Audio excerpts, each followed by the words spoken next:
नमस्कार साथियों। मैं दिनेश उपाध्याय एग्जाम गुरुजी के इस यूट्यूब प्लेटफॉर्म पर आप सभी का स्वागत करता हूं। जैसा कि आप सभी जानते हैं कि जो ये मध्य प्रदेश का प्रशासन नाम का जो टॉपिक है यूनिट 10 का, उसमें एक सबसे बड़ी प्रॉब्लम है कि उसका कंटेंट एक सिस्टमेटिक ढंग से एपी के लिए अवेलेबल नहीं है।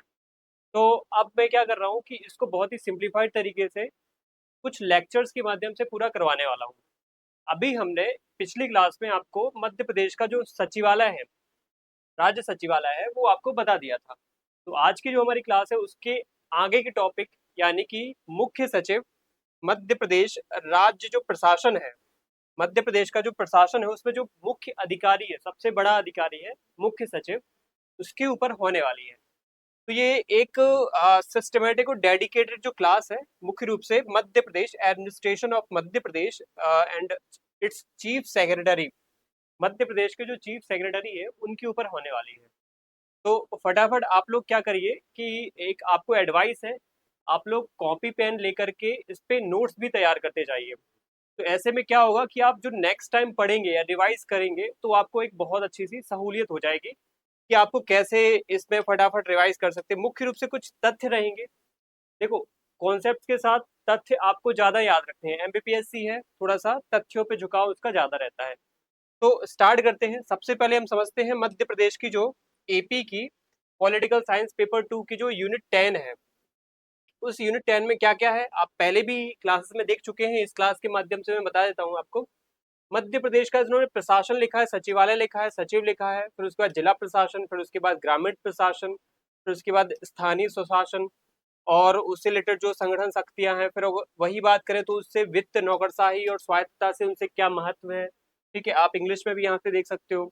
मध्य प्रदेश में राजनीतिक परिदृश्य जो पॉलिटिकल सिनारियो है, चाहे ट्राइब्स को लेकर के हो, चाहे वंचित वर्ग को लेकर के हो, मध्य प्रदेश में पॉलिटिकल जो सिस्टम है उसमें विमेन्स का क्या रोल है, महिलाओं का क्या रोल है, महिलाओं का क्या कॉन्ट्रीब्यूशन है। और डेवलपमेंट पॉलिटिक्स, मध्य प्रदेश में जो पॉलिटिक्स जो होती है डेवलपमेंट के लिए, डेवलपमेंट के ऊपर, तो उस पर क्या क्या चीजें हो सकती हैं वो आपसे पूछे जाएंगे। इसमें इंग्लिश में भी देख सकते हो। Administration in Madhya Pradesh, secretariat, chief secretary, secretary and commissioner, district administration, rural local self governments और urban local self governments, importance of finance, bureaucracy and autonomy.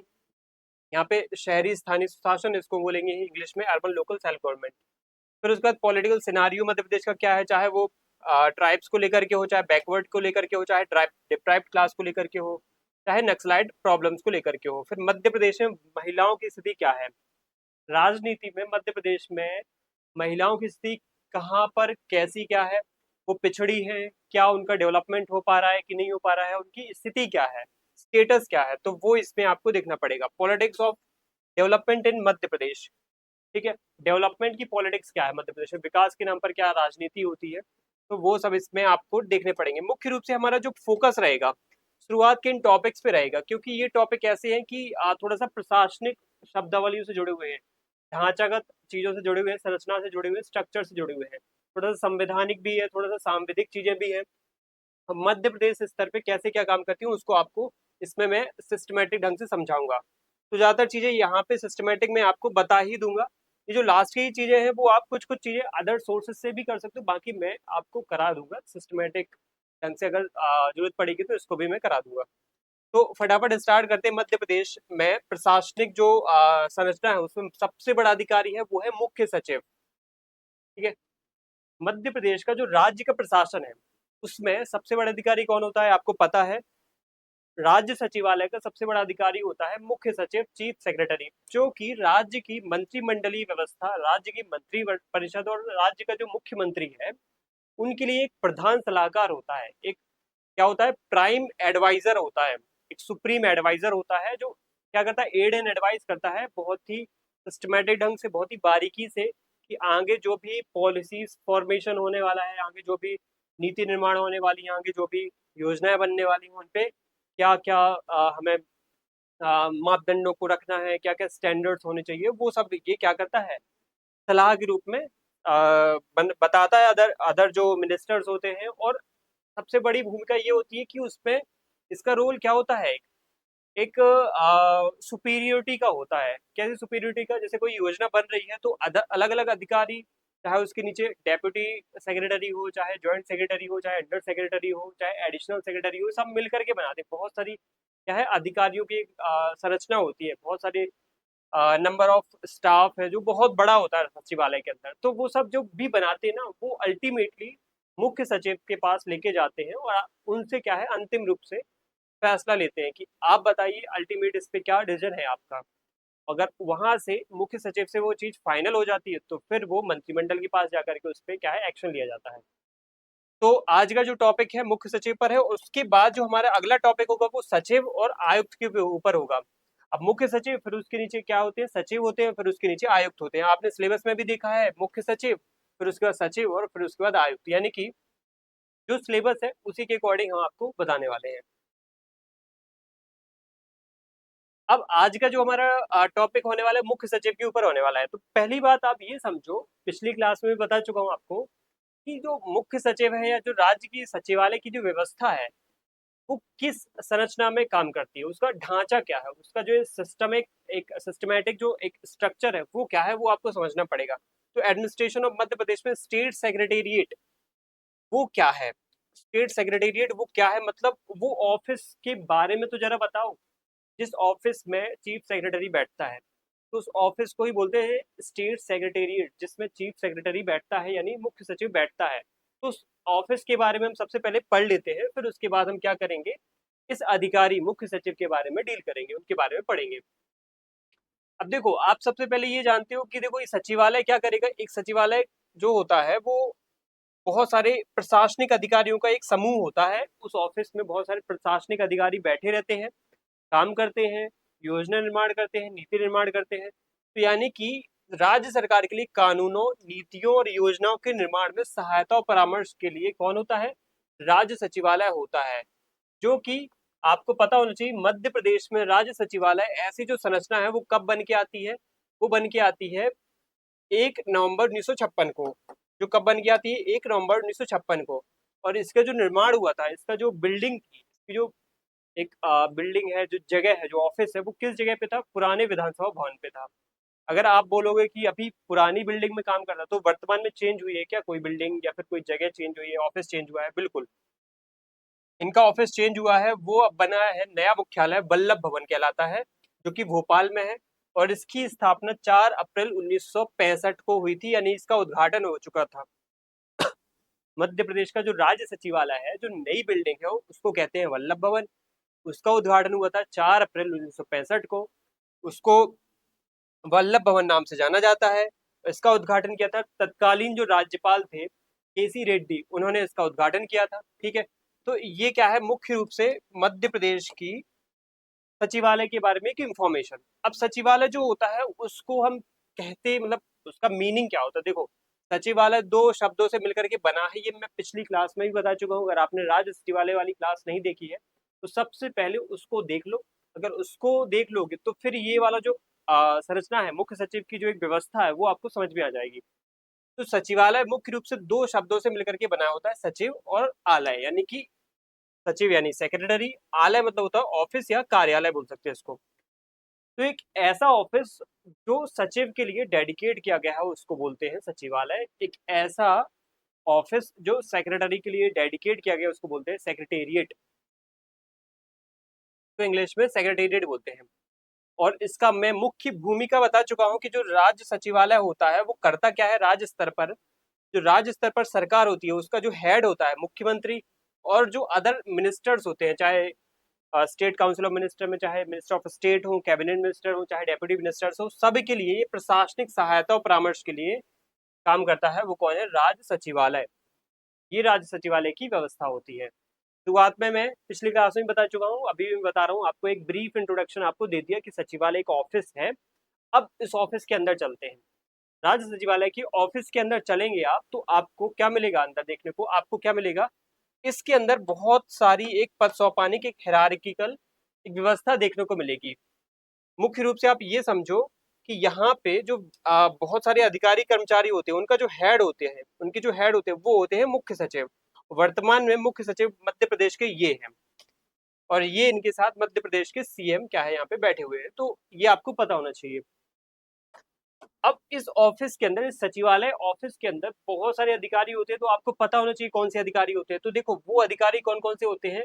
सबसे पहला जो सबसे शीर्ष का अधिकारी होता है, सबसे सुप्रीमेसी जिसकी होती है, सबसे सुप्रीम ऑर्डर पे, हायरार्की में सबसे ऊपर होता है, जो शीर्ष पे होता है, सुपीरियर होता है सबसे, वो होता है मुख्य सचिव, जिसको हम क्या कहते हैं, चीफ सेक्रेटरी, इंग्लिश में कहते हैं चीफ सेक्रेटरी, मुख्य सचिव। अगर आप बोलोगे कि फिर इसके नीचे कौन आते हैं, क्या इसके नीचे और संरचना होती है कि नहीं होती, बिल्कुल होती है। इसके नीचे भी बहुत सारे अधिकारी कर्मचारियों की संरचना होती है, लेकिन इतना समझ लो कि ये क्या होता है, ये मुख्य परामर्शदाता होता है किसी भी राज्य की सरकार के लिए। मुख्य परामर्शदाता होता है, चीफ एडवाइजर होता है। ये ऐसा नहीं है कि सिर्फ मध्य प्रदेश के लिए है, ठीक है, ये ऐसा नहीं है कि सिर्फ मध्य प्रदेश के लिए है।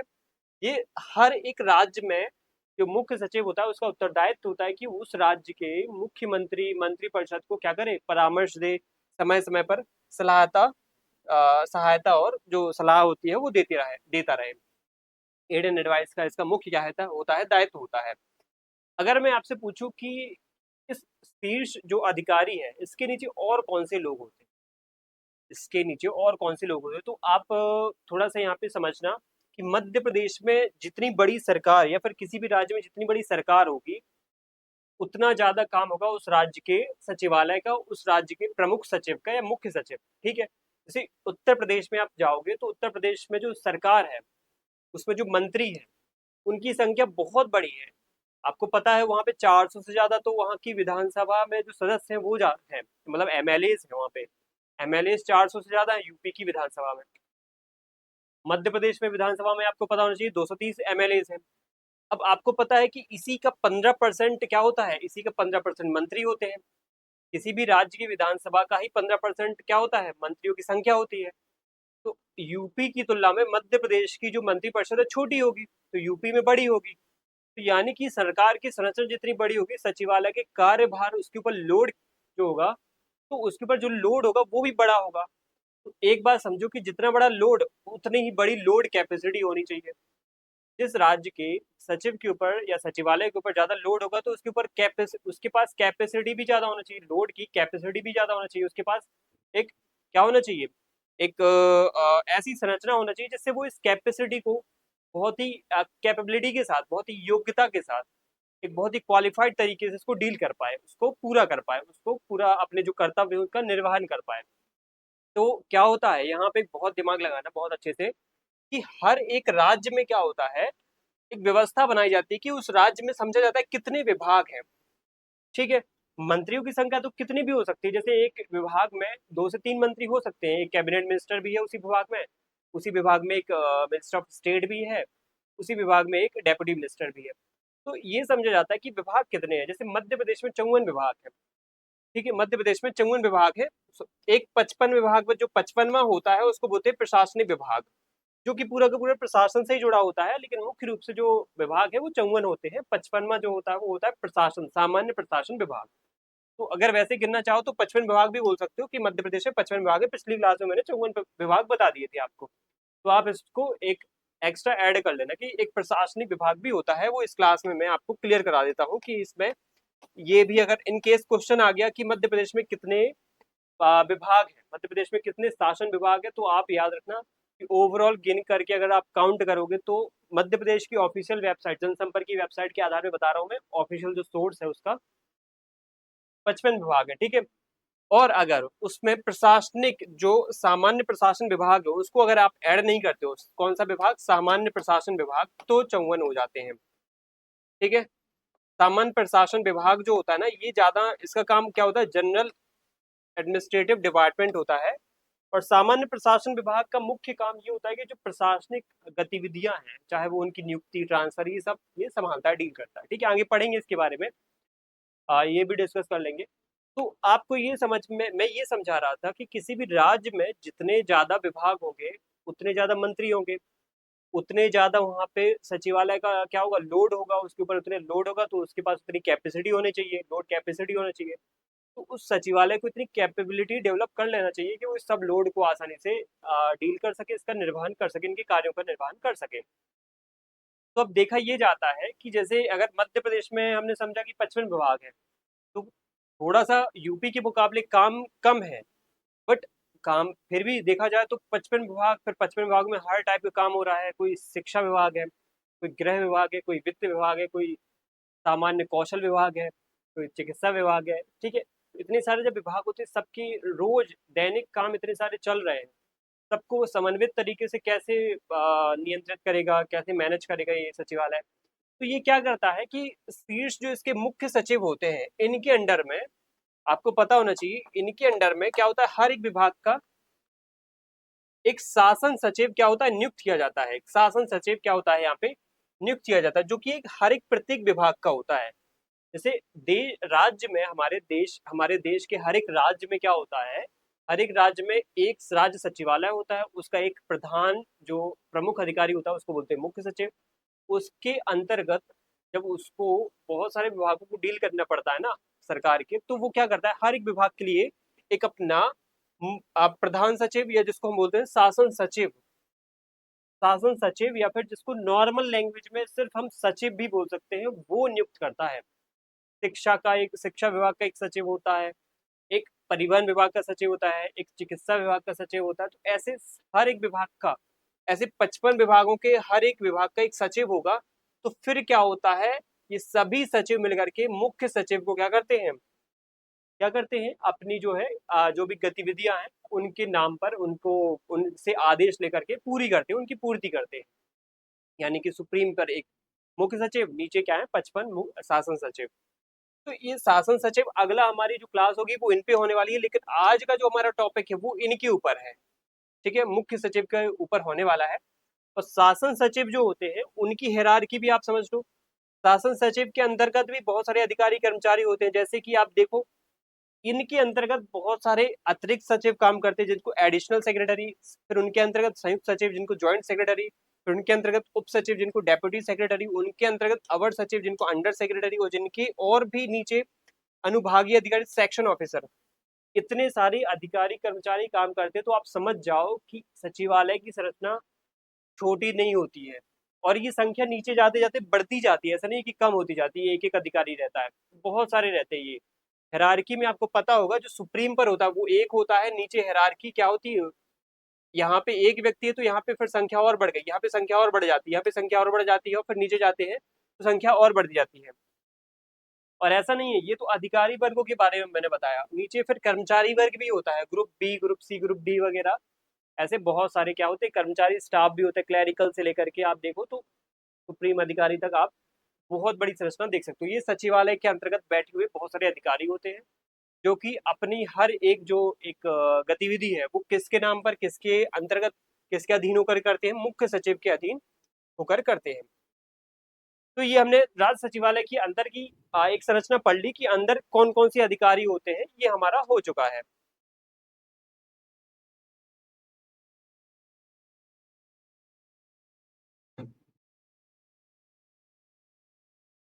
अब जो अगली बात यहाँ पे हम करेंगे वो है, इन कर्मचारी अधिकारियों में एक बेसिक सी बात ये होती है कि ये नियुक्त किए जाते हैं, कहाँ से आते हैं ये लोग।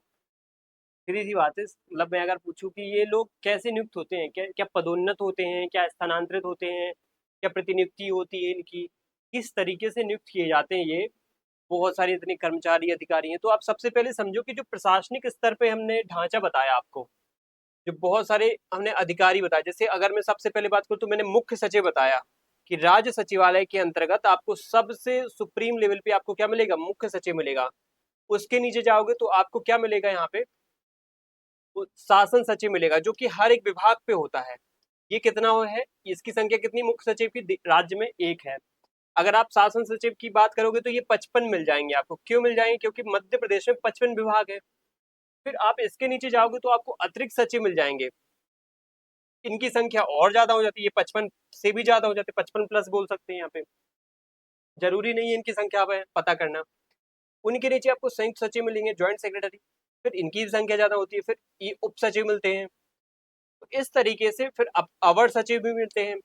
और फिर आप ये समझ जाओ कि जब इतने सारी अधिकारी संरचना मिलती है, अंडर सेक्रेटरी मिलते हैं, ये सब डेप्यूटी सेक्रेटरी, ज्वाइंट वगैरह, एडिशनल वगैरह, एडमिनिस्ट्रेटिव वगैरह। ठीक है, और सबसे ऊपर जो होते हैं चीफ सेक्रेटरी होते हैं, जो कि वर्तमान में ये है मध्य प्रदेश के, जिनका नाम क्या है, अनुराग जैन। तो अनुराग जैन वर्तमान में मध्य प्रदेश के मुख्य सचिव है। जो कि 1989 बैच के एक आईएएस ऑफिसर है। और पहले अभी उस जब मध्य प्रदेश के ये मुख्य सचिव नहीं थे तो उसके पहले ये सेंट्रल गवर्नमेंट में जो परिवहन मंत्रालय है उनकी उसके अंतर्गत क्या थे, एक मंत्रालयी सचिव थे ये। ठीक है, तो पहले ये केंद्र सरकार में थे लेकिन वर्तमान में अब मध्य प्रदेश के मुख्य सचिव हैं। तो आप इसको इस संरचना को ऐसे याद रखना कि जो ज्यादातर अधिकारी होते हैं सेक्रेटरी लेवल के होते हैं वो ज्यादातर आईएएस होते हैं। इंडियन एडमिनिस्ट्रेटिव सर्विस के जो ऑफिसर्स होते हैं उनको ही सचिव स्तर का जो एक कार्यभार है वो दिया जाता है। लेकिन उनके नीचे भी और बहुत सारे अधिकारी होते हैं, सेक्शन ऑफिसर होता है, असिस्टेंट ऑफिसर होता है, सीनियर क्लर्क होता है, जूनियर क्लर्क होता है, क्लास 4 जो एम्प्लॉयज होते हैं, बहुत सारे मतलब अधिकारी कर्मचारी होते हैं। तो ये कहाँ से आते हैं? तो ये अलग अलग आपको भी पता है एग्जाम होते हैं जो कर्मचारी श्रेणी के एग्जाम होते हैं, अलग अलग स्टाफ सिलेक्शन जो हमारा कमीशन करवाता है एग्जाम। और जो हर एक राज्य में जो एक स्टाफ लेवल के एग्जाम करवाने वाले, जैसे मध्य प्रदेश में ईएसबी एमपी ईएसबी होता है, दूसरे राज्यों में भी है ना, यूपी ट्रिपल एससी वगैरह, ये सब क्या होते हैं, अलग अलग कर्मचारी के चयन की अलग अलग मंडल हैं। तो वो यहाँ पे इन ऑफिसर्स को, इन अधिकारी कर्मचारियों को अपॉइंट करते हैं, यहाँ पे इनकी भर्ती का इनको जिम्मेदारी सौंपी रहती है। अब ये देख सकते हो, ये इस तरीके के कर्मचारी वर्ग हो, ये अधिकारी वर्ग होते हैं। ये पूरा ढांचा है। ठीक है, ये पूरा क्या है, अब आपको क्लियर हो गया कि ये पूरा ढांचा है एक राज्य सचिवालय का। संगठन क्या है आपको पता चल गया, ऑर्गेनाइजेशन ऑफ स्टेट सेक्रेटेरिएट। ठीक है, मैंने इसलिए बताया क्योंकि आपको अल्टीमेट अगर पता होगा कि हमारा जो अभी अधिकारी हम पढ़ने वाले हैं वो कहाँ पर लाई करता है, वो सुप्रीम है, किन के ऊपर वो क्या करता है, अथॉरिटी रखता है। इन इन नीचे के जो अधिकारी हैं इनके ऊपर की अथॉरिटी की सबसे सुप्रीम अथॉरिटी मुख्य सचिव है। तो आपको पता तो होना चाहिए उनके नीचे कितने सारे अधिकारी कर्मचारी काम कर रहे हैं, वो कैसे क्या है, सबके बीच में समन्वय बना के चलता है, कोऑर्डिनेशन बना के चलता है। तो ये चीज आपने क्लियर कर ली है। अब हम समझेंगे कि जो मुख्य सचिव है, ठीक है, हाँ, मुख्य सचिव को समझने के पहले इस जो हायरार्की को अभी हमने डील किया है उसको आप थोड़ा सा ये समझो कि उसके पीछे एक सैद्धांतिक आधार होता है। कैसे? देखो, पहले क्या होता है, जब भी आप कोई चीज पढ़ते हो तो उसके उसके लिए सबसे पहले थ्योरीज बनाई जाती हैं, उसके लिए पहले सिद्धांत बनाए जाते हैं। तो कई सारे थिंकर्स ने, कई सारे पॉलिटिकल साइंटिस्ट ने थ्योरीज बनाई हैं। कैसी थ्योरीज? कि कोई भी देश में सरकार काम करी, सत्ता काम करी, तो उसको काम कैसे करना चाहिए, कैसे वो सरकार सत्ता एक नौकरशाही के निर्माण करे, फिर वो नौकरशाही समय समय पर परामर्श दे सरकार को, फिर वो सरकार को परामर्श देगी तो सरकार फिर उस हिसाब से काम करे। सरकार का जो चुनाव है वो जनता से हो रहा है, तो सरकार एक प्रकार से किन किन लोगों के बीच से बनी है, जनता के लोगों से बीच से बनी है। यानी कि वो उतने क्वालिफाइड हो भी सकते, नहीं भी हो सकते, बट ये जो नौकरशाही से आए हुए लोग हैं वो क्वालिफाइड होना चाहिए। तो ये पूरी की पूरी संरचना जो सिद्धांत है ये बहुत सारे थिंकर्स हैं उन्होंने दिए। जैसे मैक्स वेबर का आप नाम याद है, मैक्स वेबर जो है ब्यूरोक्रेसी के एक प्रिंसिपल्स के लिए, ब्यूरोक्रेसी की थ्योरीज के लिए जाने जाते हैं। ठीक है, तो ब्यूरोक्रेसी थ्योरी किसने दी थी? ये नौकरशाही सिद्धांत दिया था मैक्स वेबर ने। तो मैक्स वेबर का यहाँ पे बहुत बड़ा एक योगदान है कि उन्होंने नौकरशाही की व्यवस्था दे करके इस जो जो ढांचा मध्य प्रदेश में या फिर भारत सरकार के अंतर्गत काम कर रहा है ये सचिव स्तर का, ये इनके सिद्धांतों का ही कहीं नतीजा है कि वो आज उस तरीके से हम देख रहे हैं। जैसे उन्होंने एक हायरार्की, एक पदानुक्रम बताया, ये हायरार्की होना चाहिए। फिर उन्होंने नियम आधार प्रणाली यानी रूल बेस्ड सिस्टम बताया कि रूल एक होना चाहिए, उसके बेसिस पे क्या है पूरा सिस्टम काम करे। पूरा सिस्टम होता है ना सरकार का, एक जिसको हम बोलते हैं सिस्टम ठीक से नहीं चल रहा है, ये कितना खराब सिस्टम है हमारे देश का। तो सिस्टम मतलब हम किसको बोलते हैं? हम इसकी नौकरशाही की बात करते हैं कि जो एक रूल बेस्ड काम करता है, रूल बेस्ड। फिर एक हेनरी फ्योल है, ये मैक्स वेबर जर्मनी का एक विचारक है। मैक्स वेबर जर्मनी का, पॉलिटिकल बेसिस पे भी इसकी थ्योरीज है, सोशल बेसिस पे भी इसकी थ्योरीज हैं, इकोनॉमिक बेसिस पे भी इसने सिद्धांत दिए। मतलब एक पॉलिटिकल, इकोनॉमिक और सोशलॉजिस्ट भी है ये। तो तीनों टाइप की एक इंटरडिसिप्लिनरी जो अप्रोच है ना वो इस मैक्स वेबर नाम के एक विचारक के अंतर्गत देखी जाती है जो जर्मनी का था। हेनरी फ्योल, हेनरी फ्योल आपको पता होना चाहिए फ्रांस का एक माइनिंग ऑफिसर था। माइनिंग ऑफिसर मतलब जो खनन होते हैं ना, अलग अलग खाने होती हैं, माइंस होती हैं जहाँ से कोयला अलग अलग जो है मिनरल्स निकलते रहते हैं, तो वहाँ एक ऑफिसर था। वो करता ये था कि वहाँ पे जो मजदूर है उनको सुपरवाइज करना कि तुम लोग ठीक से काम करो, यहाँ पे जल्दी जल्दी काम करो, ऐसी ऐसी इसकी इंस्ट्रक्शन, मतलब इसको ऐसी भूमिका इसकी थी। तो इसने इस चीज को समझा, थोड़ा सा थियोरेटिकल अप्रोचेस पे इसने एक सिद्धांत दिए थे, यूनिटी ऑफ कमांड। कि कमांड है ना जो, वो एक यूनिटी के फॉर्म में होना चाहिए, क्योंकि जो हायरार्की में सुप्रीम लेवल पे है ना व्यक्ति, वो जब भी कोई भी कमांड करे तो वो पूरा का पूरा एक यूनिटी के बेसिस पे जाए और हर एक व्यक्ति तक एक आदेश के रूप में जाए। ठीक है, कमांड मतलब एक आदेश या फिर हम कह सकते हैं निर्देश। ठीक है, उसमें एक यूनिटी होना चाहिए, उसमें एक एकता होना चाहिए। ठीक है, इसको हम इंग्लिश में आदेश की एकता भी बोल सकते हैं। तो हेनरी फ्योल, इसका एक सिद्धांत, एक इसकी बुक भी है, general instruction of industrial management, जहाँ तक शायद यही है, इंडस्ट्रियल मैनेजमेंट के ऊपर इसने एक बुक भी लिखी है, तो ये भी आप याद रखो, इंडस्ट्रियल मैनेजमेंट। ओके, तो ये क्या है, इसकी कुछ इंपॉर्टेंट बुक है। फिर लूथर गुलिक, अल्टीमेट व्यक्ति है ये। पब्लिक एडमिनिस्ट्रेशन में आप अगर संगठन का सिद्धांत पढ़ोगे, संगठन पढ़ोगे या फिर मुख्य रूप से आप लोक प्रशासन है, जिसमें प्रशासन प्रशासन की जो एक सिद्धांत है, उसमें पोस्ट कॉर्प का नाम अगर ना आए तो हो ही नहीं सकता। तो पोस्ट कॉर्प एक बहुत ही महत्वपूर्ण व्यवस्था है, जिसमें प्लानिंग, ऑर्गेनाइजिंग, स्टाफिंग, फिर उसके बाद डायरेक्शन, फिर उसके बाद कोऑर्डिनेशन, फिर उसके बाद ये फिर बजटिंग भी हो जाता है। ठीक है, तो इस तरीके से रिक्रूटमेंट है ना, यहाँ पे ये आर फॉर रिक्रूटमेंट हो सकता है। तो इस तरीके से जो ये व्यवस्था है पोस्ट कॉर्प की, ठीक है, ये भी हमारी नौकरशाही व्यवस्था में काम करती है। ठीक है, नौकरशाही व्यवस्था आपको ये बताती है कि आप जो भी किसी भी नेशन स्टेट के अंतर्गत जो भी सरकार संचालित कर रहे हो, उसमें कुछ आपको जो कार्यभार है वो नौकरशाही के अंतर्गत एक अदर सिस्टम बना करके उसको सौंपना पड़ेगा। फिर वो क्या करेगा, शक्तियों का बंटवारा करेगा, डिसेंट्रलाइजेशन करेगा, और शक्ति जब वितरित होंगी, सभी के बीच में वितरित होंगी, तो फिर वो कलेक्टिवली क्या होगा, एक सही ढंग से, एक बहुत ही कोऑर्डिनेटेड जो एक फैसले होंगे वो आएंगे। जैसे अगर एक व्यक्ति को पूरी सत्ता सौंप दी जाए, उसी को फैसला लेना है, उसी को फिर एग्जीक्यूट करना है, और उसी को उस पर कोई भी विवाद पैदा होता तो निर्धारण भी उसी को करना है, न्याय निर्णय भी उसी को करना है। तो ऐसे में तो अथॉरिटेटिव गवर्नमेंट पैदा हो जाएगी।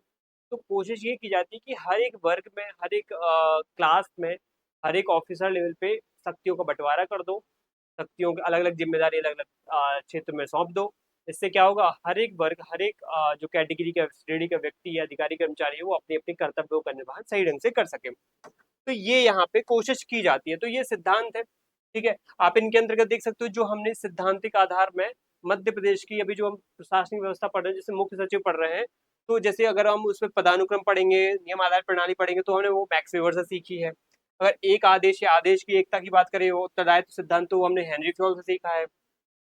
योजना समन्वय बजट आदि के लिए जो मुख्य सचिव की भूमिका है, वो हमने लूथर गुलिक से सीखा है, जिसका पोस्ट कॉर्प सिद्धांत है। ठीक है, तो ये क्या होता है, ये होता है एक प्रकार से सैद्धांतिक आधार मध्य प्रदेश की नौकरशाही के लिए।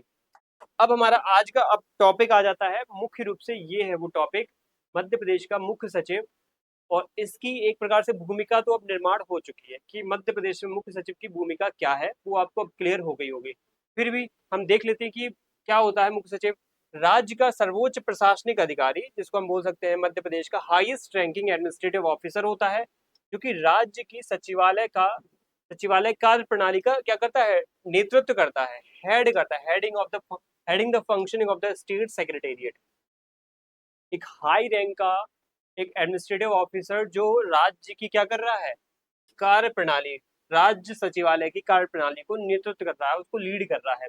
और सबसे बड़ी बात ये होती है कि ये अपनी सेक्टर में क्या होता है, पदानुक्रम में शीर्ष पे होता है, अपने ऑफिस पे शीर्ष पदाधिकारी होता है ये। और इसी के बारे में हम सबसे पहले पढ़ रहे हैं, फिर उसके बाद जो नीचे के अधिकारी हैं जैसे सचिव वगैरह, वो हम फिर डील करेंगे।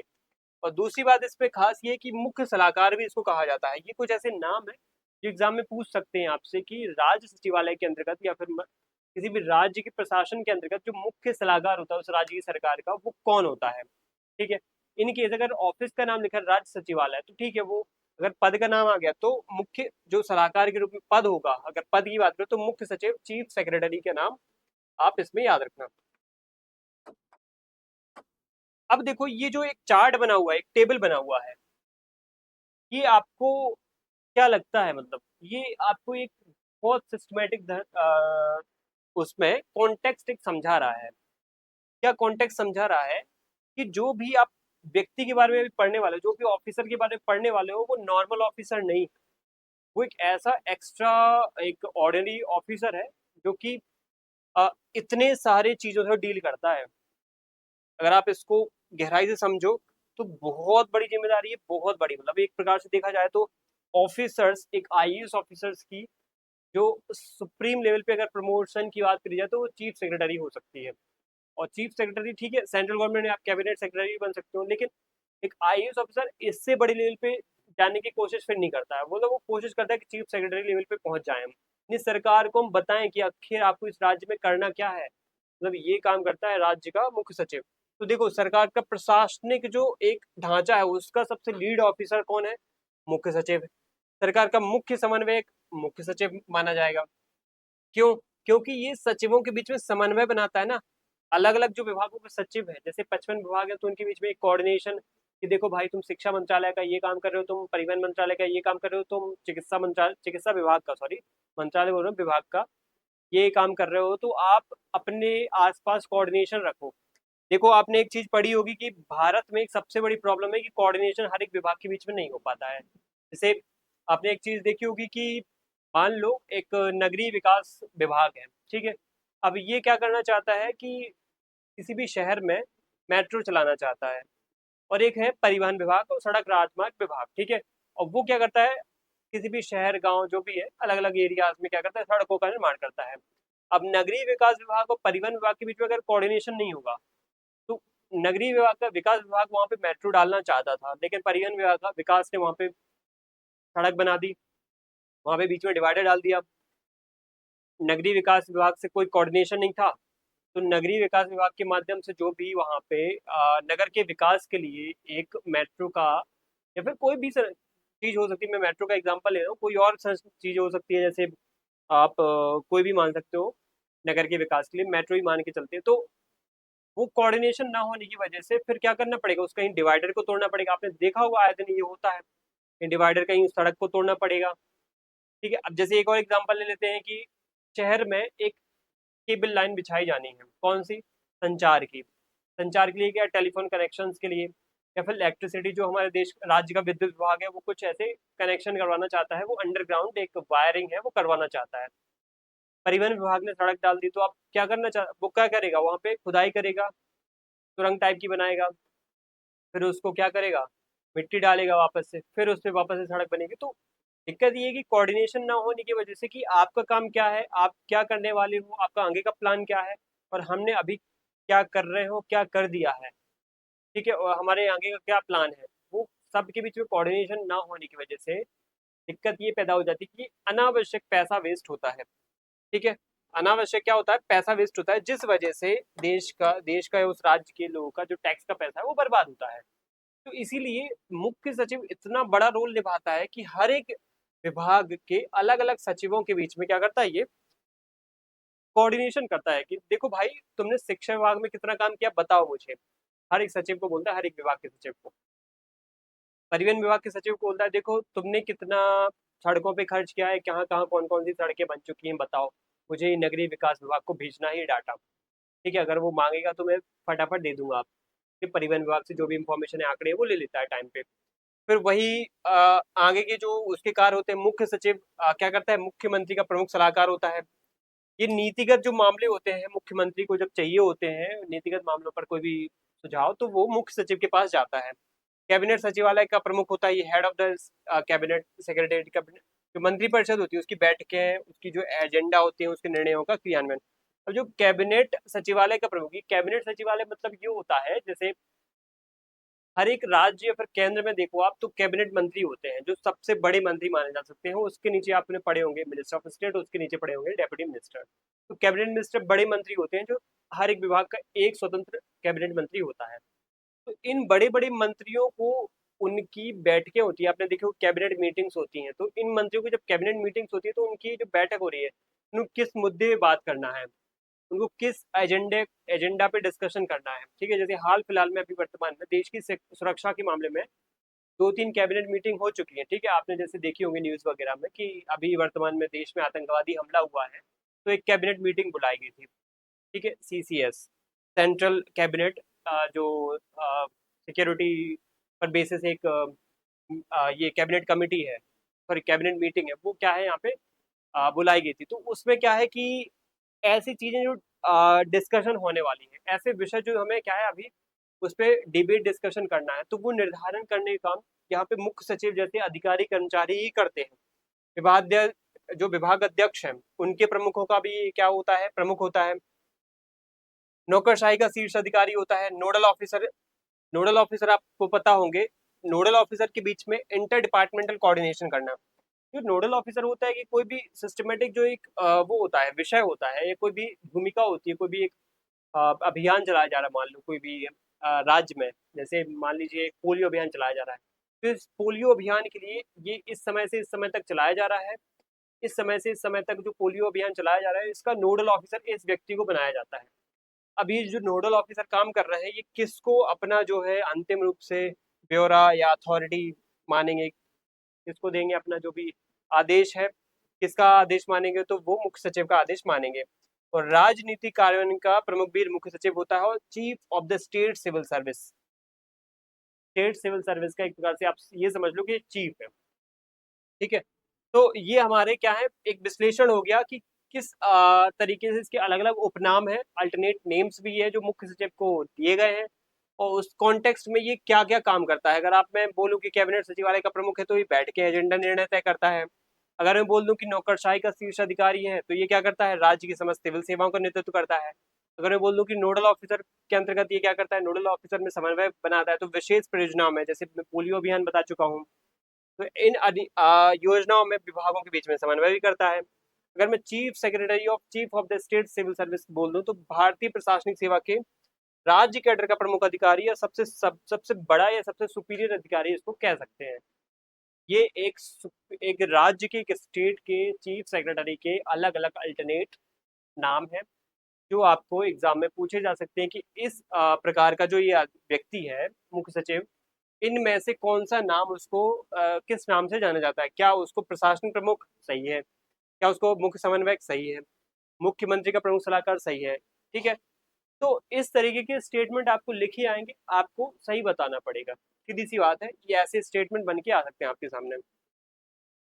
अगला जो यहाँ पे पॉइंट है, अब देखो ये क्या लिखा हुआ है, मध्य प्रदेश के वर्तमान मुख्य सचिव। अब हम आ जाते हैं अपने सिस्टमेटिक ढंग से थ्योरी के बाद प्रैक्टिकल पे। ये थ्योरी बहुत पढ़ ली सर, आप ये बताओ कि वर्तमान मुख्य सचिव है कौन, वो कहाँ से आए हैं, कैसे नियुक्त हुए हैं, वो तो बताओ। तो यही है हमारा टॉपिक आप, कि वर्तमान में मध्य प्रदेश के मुख्य सचिव जो है,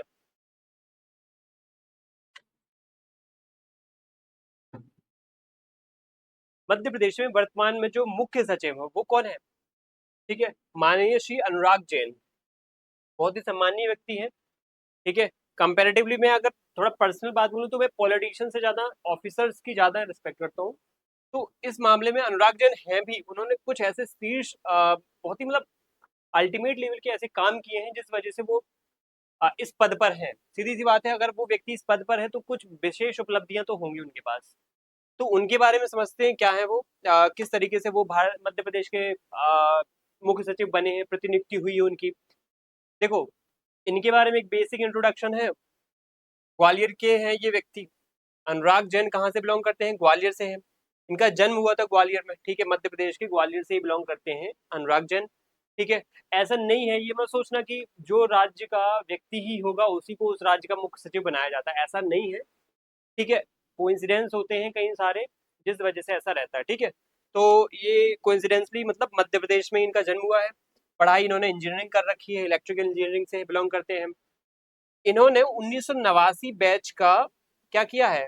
अच्छा, एक बात और इनकी बात समझ लो, थोड़ा सा हमारे पॉलिटिकल साइंस के मामले में थोड़ा सा जरूरी हो जाता है कि इन्होंने टेक्निकल एक कोर्स कर रखा है ग्रेजुएशन में, बट ये मास्टर्स फिर करते हैं मैक्सवेल स्कूल जो होता है सिरैक्यूज यूनिवर्सिटी यूएसए से। सिरैक्यूज यूनिवर्सिटी कहाँ पे है ये, यूएसए में है।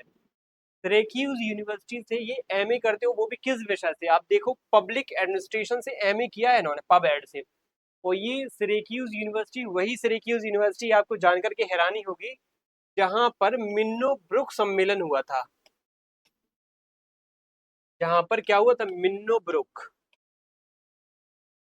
मिन्नो ब्रुक सम्मेलन पब्लिक एडमिनिस्ट्रेशन। जिस बच्चे ने पढ़ा होगा उसको बिल्कुल याद आ गया होगा कि मिन्नो ब्रुक सम्मेलन क्या है। ठीक है, ये मिन्नो ब्रुक सम्मेलन 1967-68 का सम्मेलन है मुख्य रूप से। और यहाँ पे जो पब्लिक एडमिनिस्ट्रेशन में जो जो कमियां थी उसको दूर करके नव लोक प्रशासन की नींव रखी गई थी, नव लोक प्रशासन। और लोक प्रशासन में एक नई जान फूंक दी। ठीक है, तो ये बिल्कुल आप रट लो इस चीज को, मतलब ये एक्स्ट्रा इंफॉर्मेशन थी, इनके कॉन्टेक्स्ट में वो बीच में आ गई तो अच्छी बात है कि मध्य प्रदेश में जो लोक प्रशासन की में सबसे शीर्ष अधिकारी है ये अनुराग जैन, वो ऐसी यूनिवर्सिटी से आए हैं जो कि पूरी की पूरी प्रशासन को ही डेडिकेट करके मतलब काम करती है। लोक प्रशासन को वहां पे उन्होंने एक कोर्स करा है जहाँ पे ऑलरेडी मिनोब्रिक सम्मेलन हुआ है नव लोक प्रशासन संबंधित। ठीक है, तो ये है। उसके बाद इनकी अपॉइंटमेंट, अब देखो एक बात ये आप समझ लो इसको अच्छे से कि 1989 में ये यूपीएससी क्रैक कर लेते हैं। ठीक है, 1989 में यूपीएससी क्वालिफाइड हो गए, यूपीएससी क्लियर कर लिया। आईएएस इनको क्या है मतलब वो मिल जाता है, मतलब ठीक है पद मिल जाता है, आईएएस की कैटेगरी का इनको पद मिल जाता है। और ठीक है, फिर उसके बाद जब ये पद ग्रहण कर लेते हैं समय समय पर ये बहुत सारे मतलब डिपार्टमेंट्स में रहे। शुरुआत में इन्होंने मध्य प्रदेश कैडर ही लिया था। ठीक है, मध्य प्रदेश कैडर के ही एक आईएएस ऑफिसर थे, अलग अलग जिलों में रहे, इवन भोपाल के कलेक्टर भी रह चुके हैं, भोपाल के कलेक्टर भी रह चुके हैं।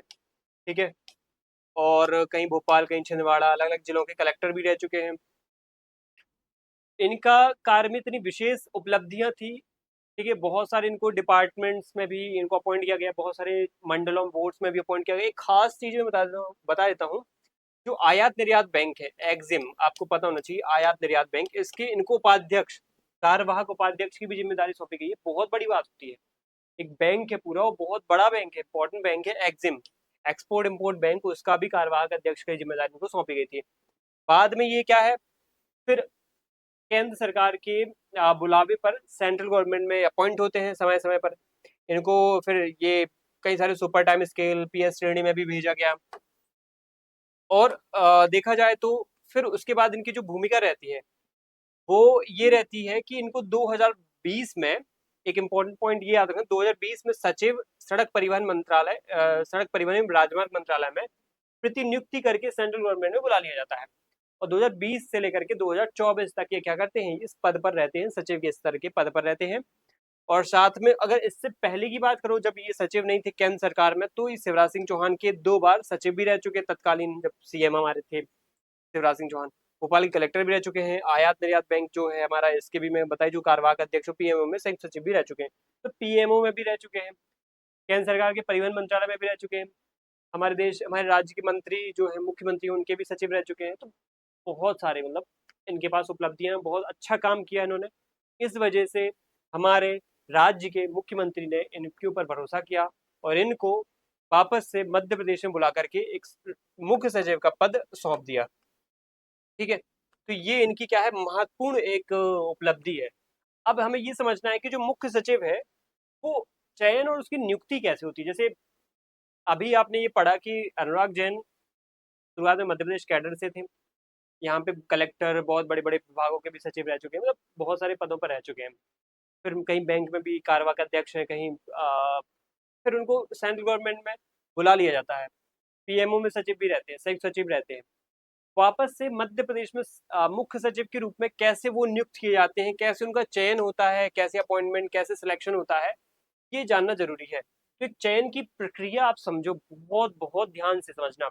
यहाँ पे मैं बहुत अच्छे से बल दे रहा हूँ कि बहुत सॉलिड तरीके से, क्योंकि यही एग्जाम का सबसे बड़ा पॉइंट है जो एग्जाम में आ सकता है, कि आपसे यही पूछेगा कि मुख्य सचिव की नियुक्ति किस प्रक्रिया के आधार पे होती है।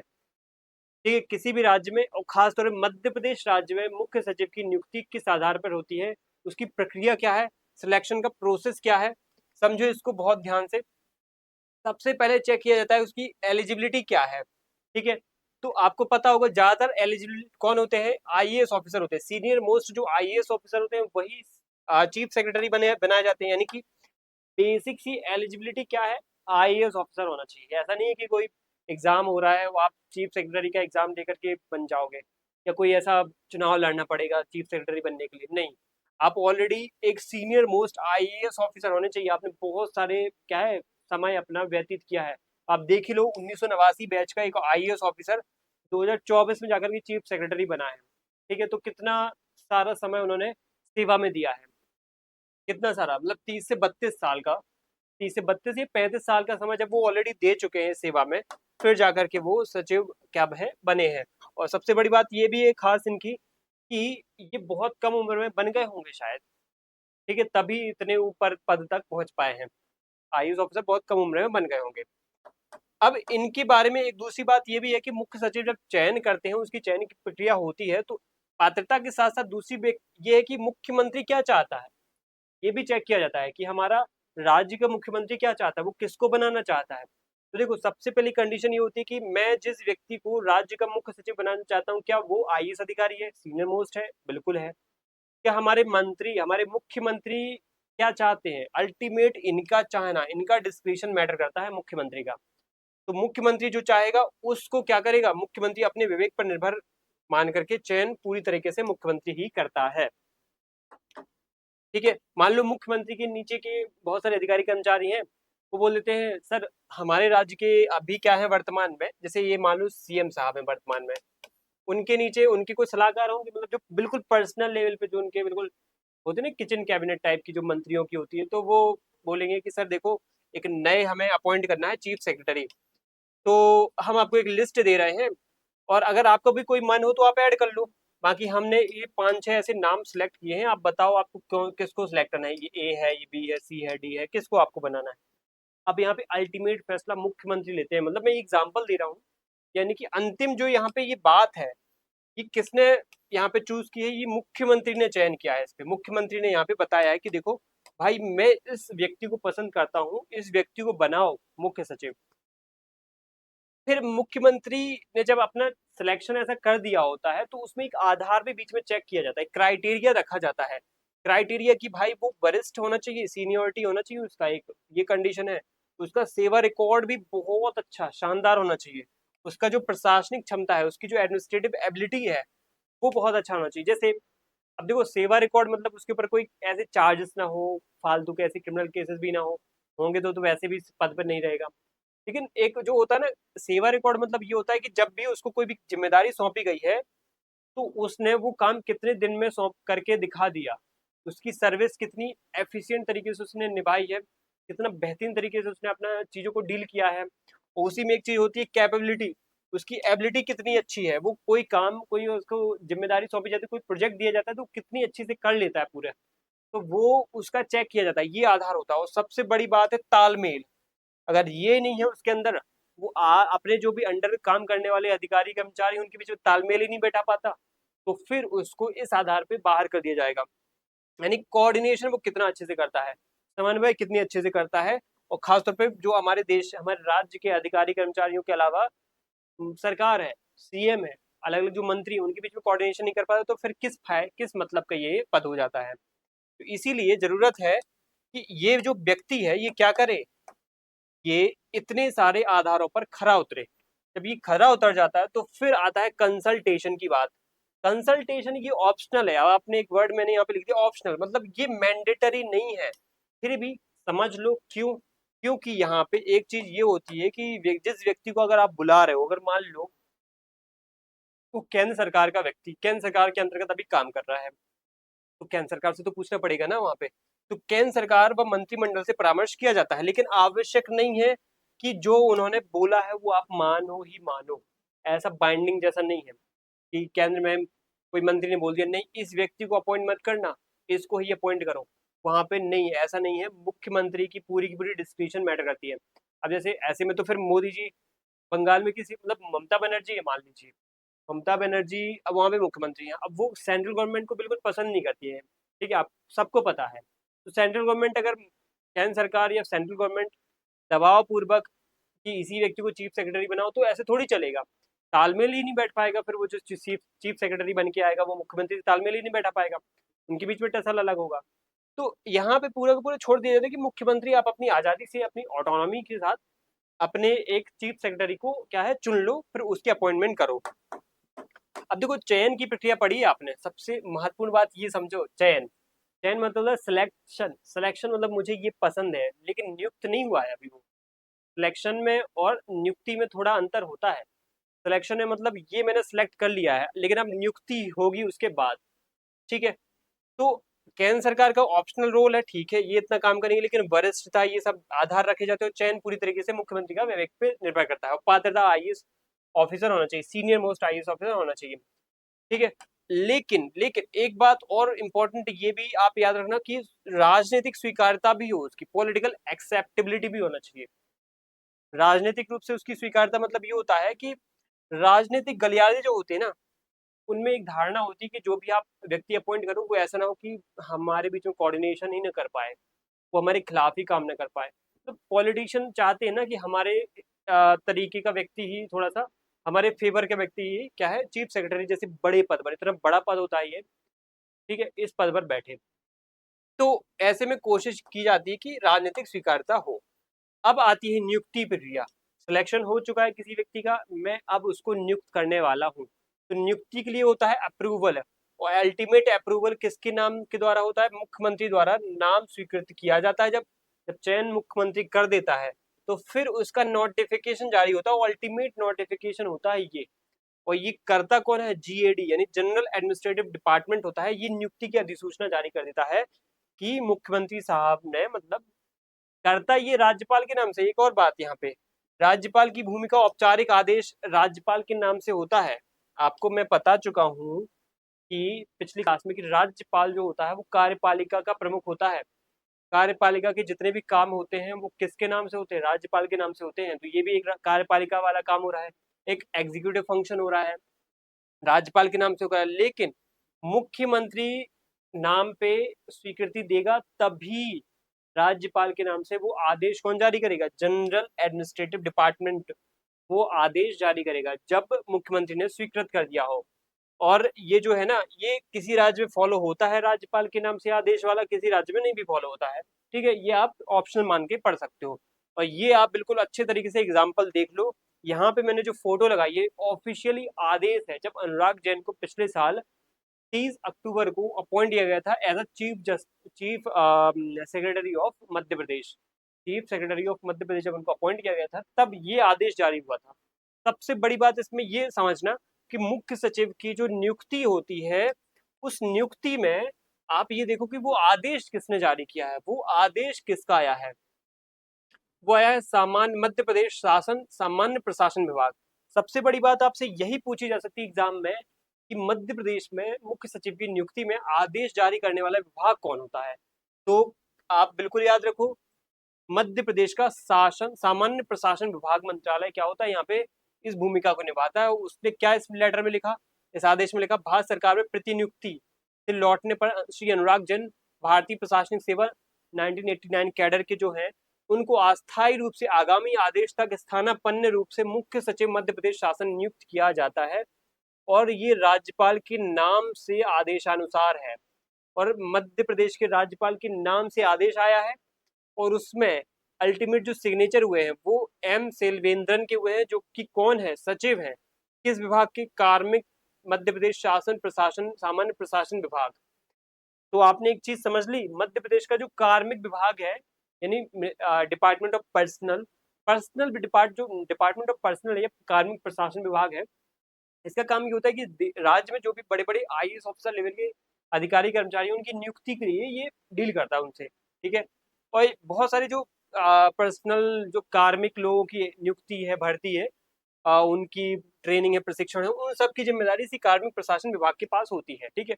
अब जैसे मैं एग्जांपल ही बोल दूं तो मध्य प्रदेश में जैसे पीएससी का एग्जाम होता है सिविल सर्विस का, तो उसमें बहुत सारे डिप्टी कलेक्टर बनते हैं, डिप्टी कलेक्टर या फिर डीएसपी बनते हैं। तो उनकी ट्रेनिंग, उनकी अब भर्ती होगी, वो किस जिले में जाकर कहाँ पे कौन से पद पे डीएसपी बनेंगे, कौन से जिले में जाकर के एसडीएम बनेंगे, तो ये कार्मिक प्रशासन विभाग ही तय करता है। ये चीज आपको बिल्कुल पता होना चाहिए, ठीक है। इस हिसाब से इस विभाग को बहुत ज्यादा क्या होता है, इस तरीके की पावर होती है। और यहाँ पे आदेश भी यही करता है सचिव के पद के लिए कि ये व्यक्ति इस सचिव के पद पर क्या है, अब नियुक्त किया जाता है। नाम किसका? राज्यपाल के नाम से। स्वीकृति किसने दी? मुख्यमंत्री ने स्वीकृति दी, ठीक है। तो ये हमने समझ लिया कि मध्य प्रदेश में कैसे एक व्यक्ति मुख्य सचिव की उसमें क्या है, पद पर नियुक्त होता है। फिर से एक बार रिवीजन कर लेते हैं। मुख्य सचिव की नियुक्ति के लिए सबसे जरूरी होता है एक उसकी पात्रता। पात्रता होती है सीनियर मोस्ट आईएएस ऑफिसर। विवेक, फोकस किस पे किया जाता है, डिस्कशन किसका होता है, मुख्यमंत्री का। स्वीकृति मुख्यमंत्री की ली जाती है। उसके बाद जरूरत होती है यहाँ पे कि आप जिस व्यक्ति को नियुक्त कर रहे हो उसके कुछ पात्रताएं होना चाहिए, कुछ उसके आधार होना चाहिए, जैसे वो सेवा रिकॉर्ड अच्छा हो, उसका तालमेल बैठा करके चलता हो, वरिष्ठतम हो, ठीक है। ये कुछ ऐसे मापदंड होते हैं जिस आधार पर उसको नियुक्त करने के लिए प्रेफरेंस दी जाती है। फिर उसमें एक ये रोल भी रहता है कि राज्यपाल के नाम से आदेश होता है और उसकी राजनीतिक स्वीकार्यता होना चाहिए। आप केंद्र सरकार से भी वहां पे उनका मत भी जान सकते हो, बट वो ऑप्शनल है।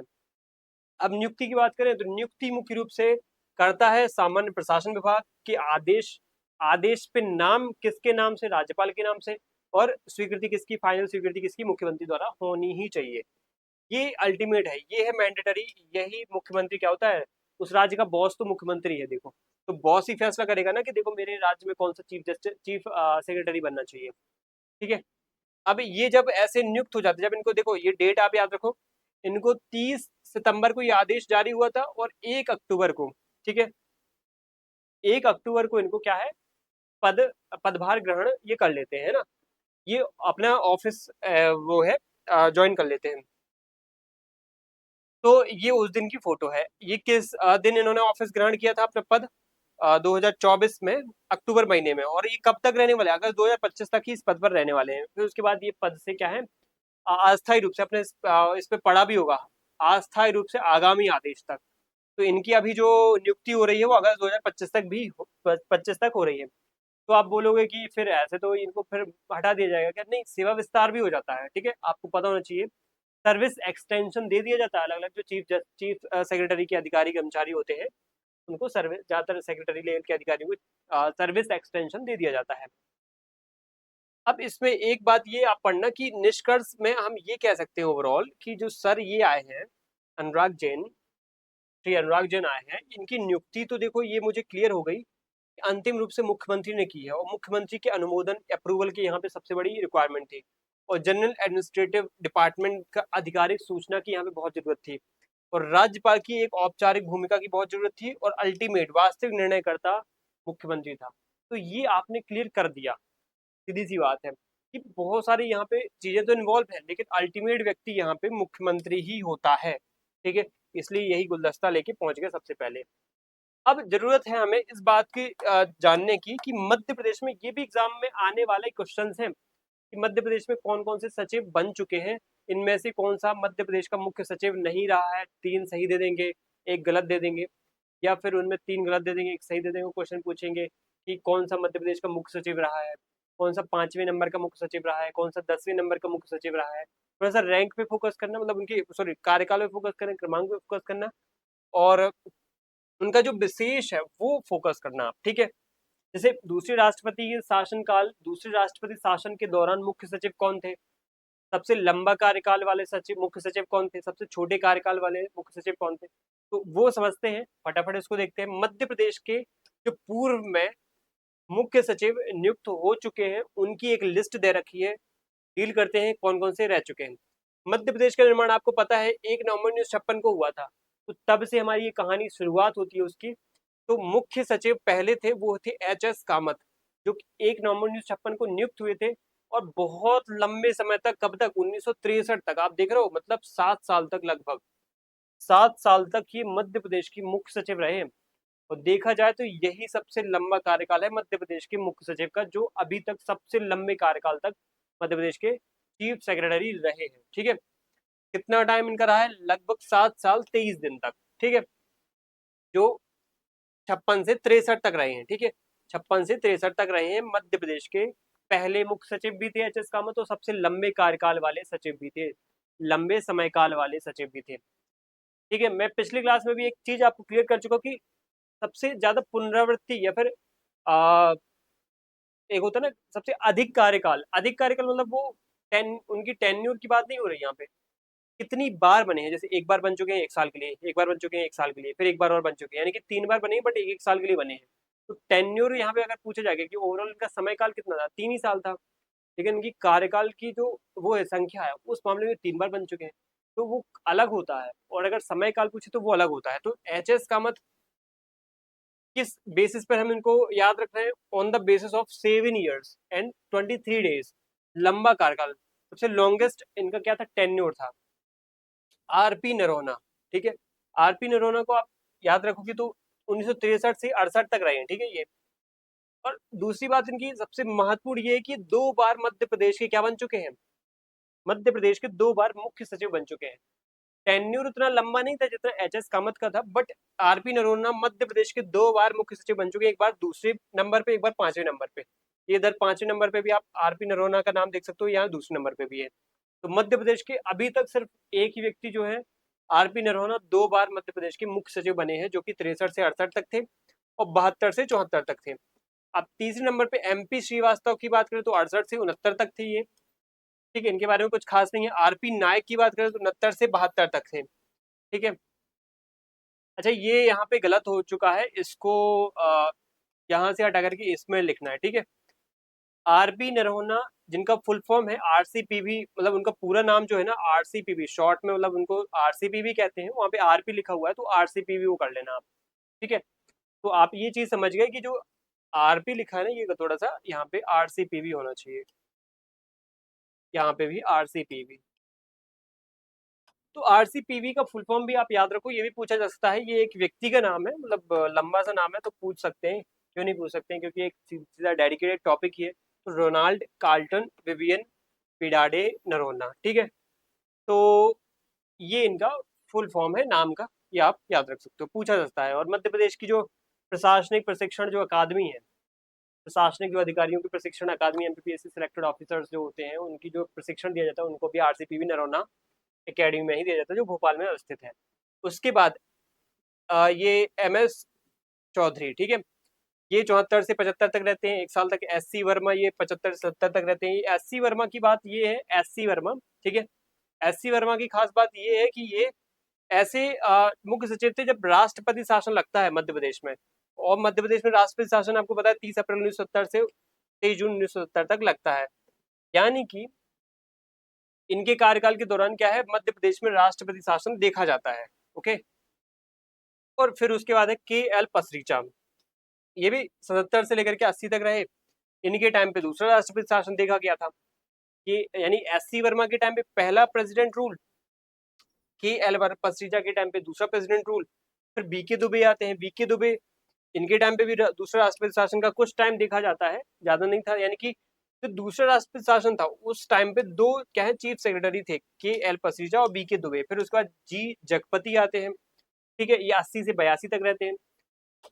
के बाद अगला जो नाम आता है वो है श्री बीरबल। ठीक है, बीरबल जी हैं जो 82 से 83 तक रहते हैं। फिर ब्रह्म स्वरूप जो है वो 83 से 85 तक रहते हैं। इनके टाइम पे भोपाल गैस ट्रेजेडी हुई थी, इनके कार्यकाल के दौरान भोपाल गैस ट्रेजेडी हुई थी, जो कि बहुत विनाशकारी, एक बहुत ही खतरनाक घटना थी। तो इस मामले में मैं आपको ये कंटेम्प्रेरी घटना थी, इस वजह से मैं आपको बता रहा हूँ। ये 3 दिसंबर 1984, तो 3 दिसंबर की रात को ये घटना घटित हुई थी। के सी एस आचार्य, ठीक है, 85 से 88 तक रहते हैं। फिर एम एस सिंह देव है जो 88 से 88 तक रहते हैं, यानी कि मार्च से लेकर के जून तक रहते हैं।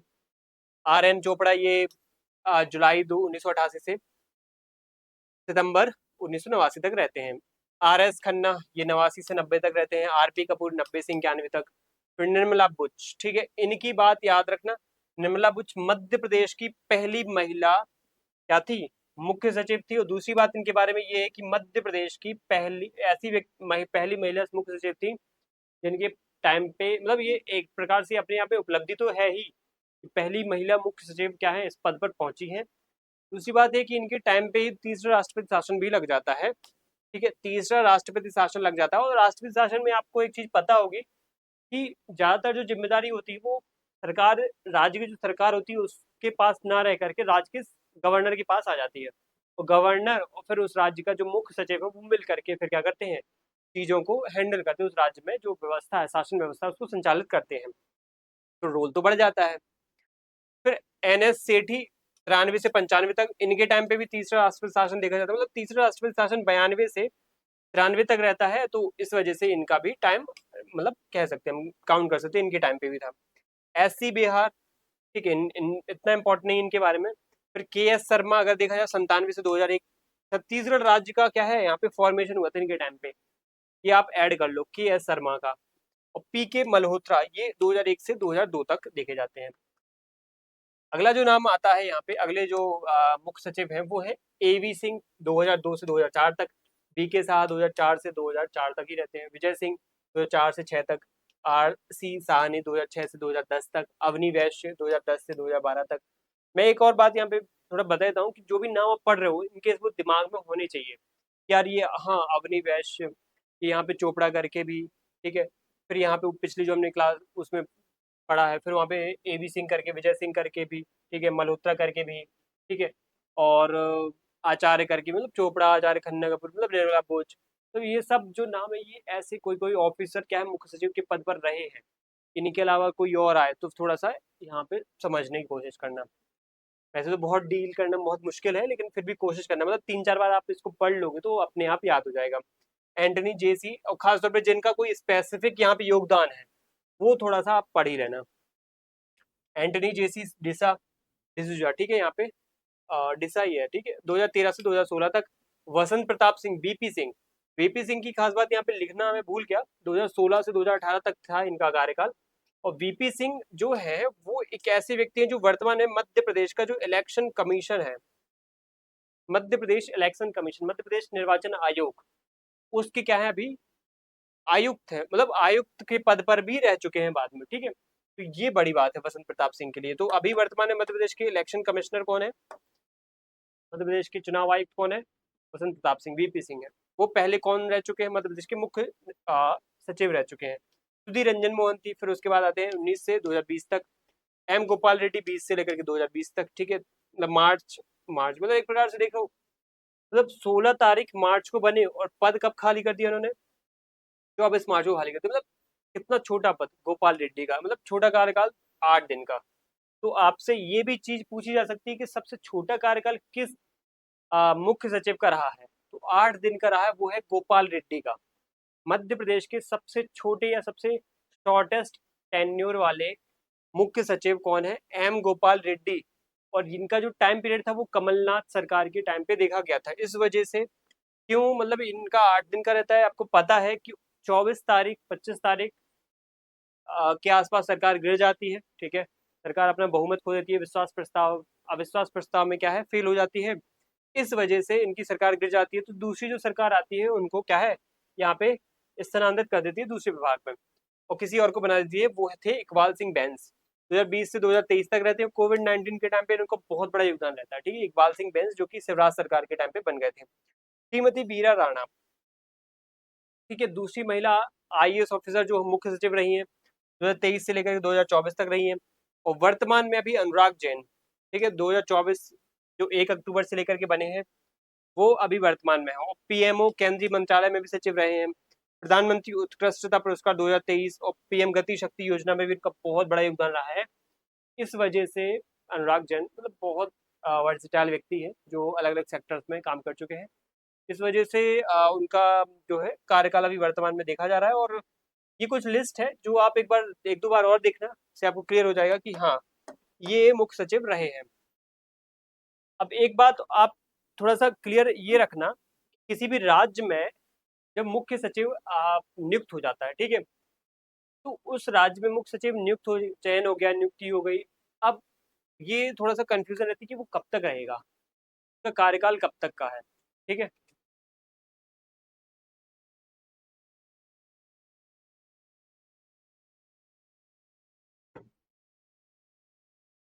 तो कार्यकाल के मामले में ऐसा है कि देखो थोड़ा सा कंफ्यूजन रहती है। ज्यादातर लोगों को तो पता है कि कोई निश्चित कार्यकाल नहीं होता है, ठीक है, ये तो हम सबको पता है कि कोई निश्चित कार्यकाल नहीं होता है। लेकिन टेन्योर सिस्टम यहाँ पे एक चीज आपको पता करना होगा कि टेन्योर होता है कि किसी को 5 साल दे दिए। जैसे आप समझोगे कि लोकसभा में जो MPs होते हैं वो 5 साल की टेन्योर रखते हैं, विधानसभा में 5 साल, राज्यसभा में जाओगे तो 6 साल, विधान परिषद में जाओगे तो 6 साल टेन्योर, ठीक है। राष्ट्रपति जो है 5 साल और उपराष्ट्रपति 5 साल। टेन्योर सिस्टम ये होता है जिनका एक फिक्स टेन्योर होता है। क्या मुख्य सचिव का कोई टेन्योर होता है? बिल्कुल कोई टेन्योर सिस्टम नहीं होता है, कोई निश्चित कार्यकाल होता है, कोई फिक्स टेन्योर नहीं है। टेन्योर सिस्टम से ये एक्सक्लूडेड है, बहिष्कृत है। तो फिर इनका तय कैसे होता है कार्यकाल? मुख्य सचिव सरकार की इच्छा पर डिपेंड करता है कि वो कब तक रहेगा, ठीक है। Pleasure of the government, pleasure of the government ये है उनके कार्यकाल का सबसे बड़ा मापदंड, या उनका कार्यकाल का मापन प्लेजर ऑफ द गवर्नमेंट से होता है, ठीक है। या फिर हम कह सकते हैं रिटायरमेंट की एज, ठीक है। कोई एक ऐसा व्यक्ति आपने नियुक्त कर दिया जो कि अभी मान लो, ठीक है, रिटायरमेंट के लिए उसको 2 साल बचे हुए हैं या 1 साल बचा हुआ है, तो कोशिश ये की जाती है कि ठीक है, मतलब अच्छा काम कर रहा है तो सरकार उसको उसके रिटायरमेंट तक उनके पद पर बैठने देती है।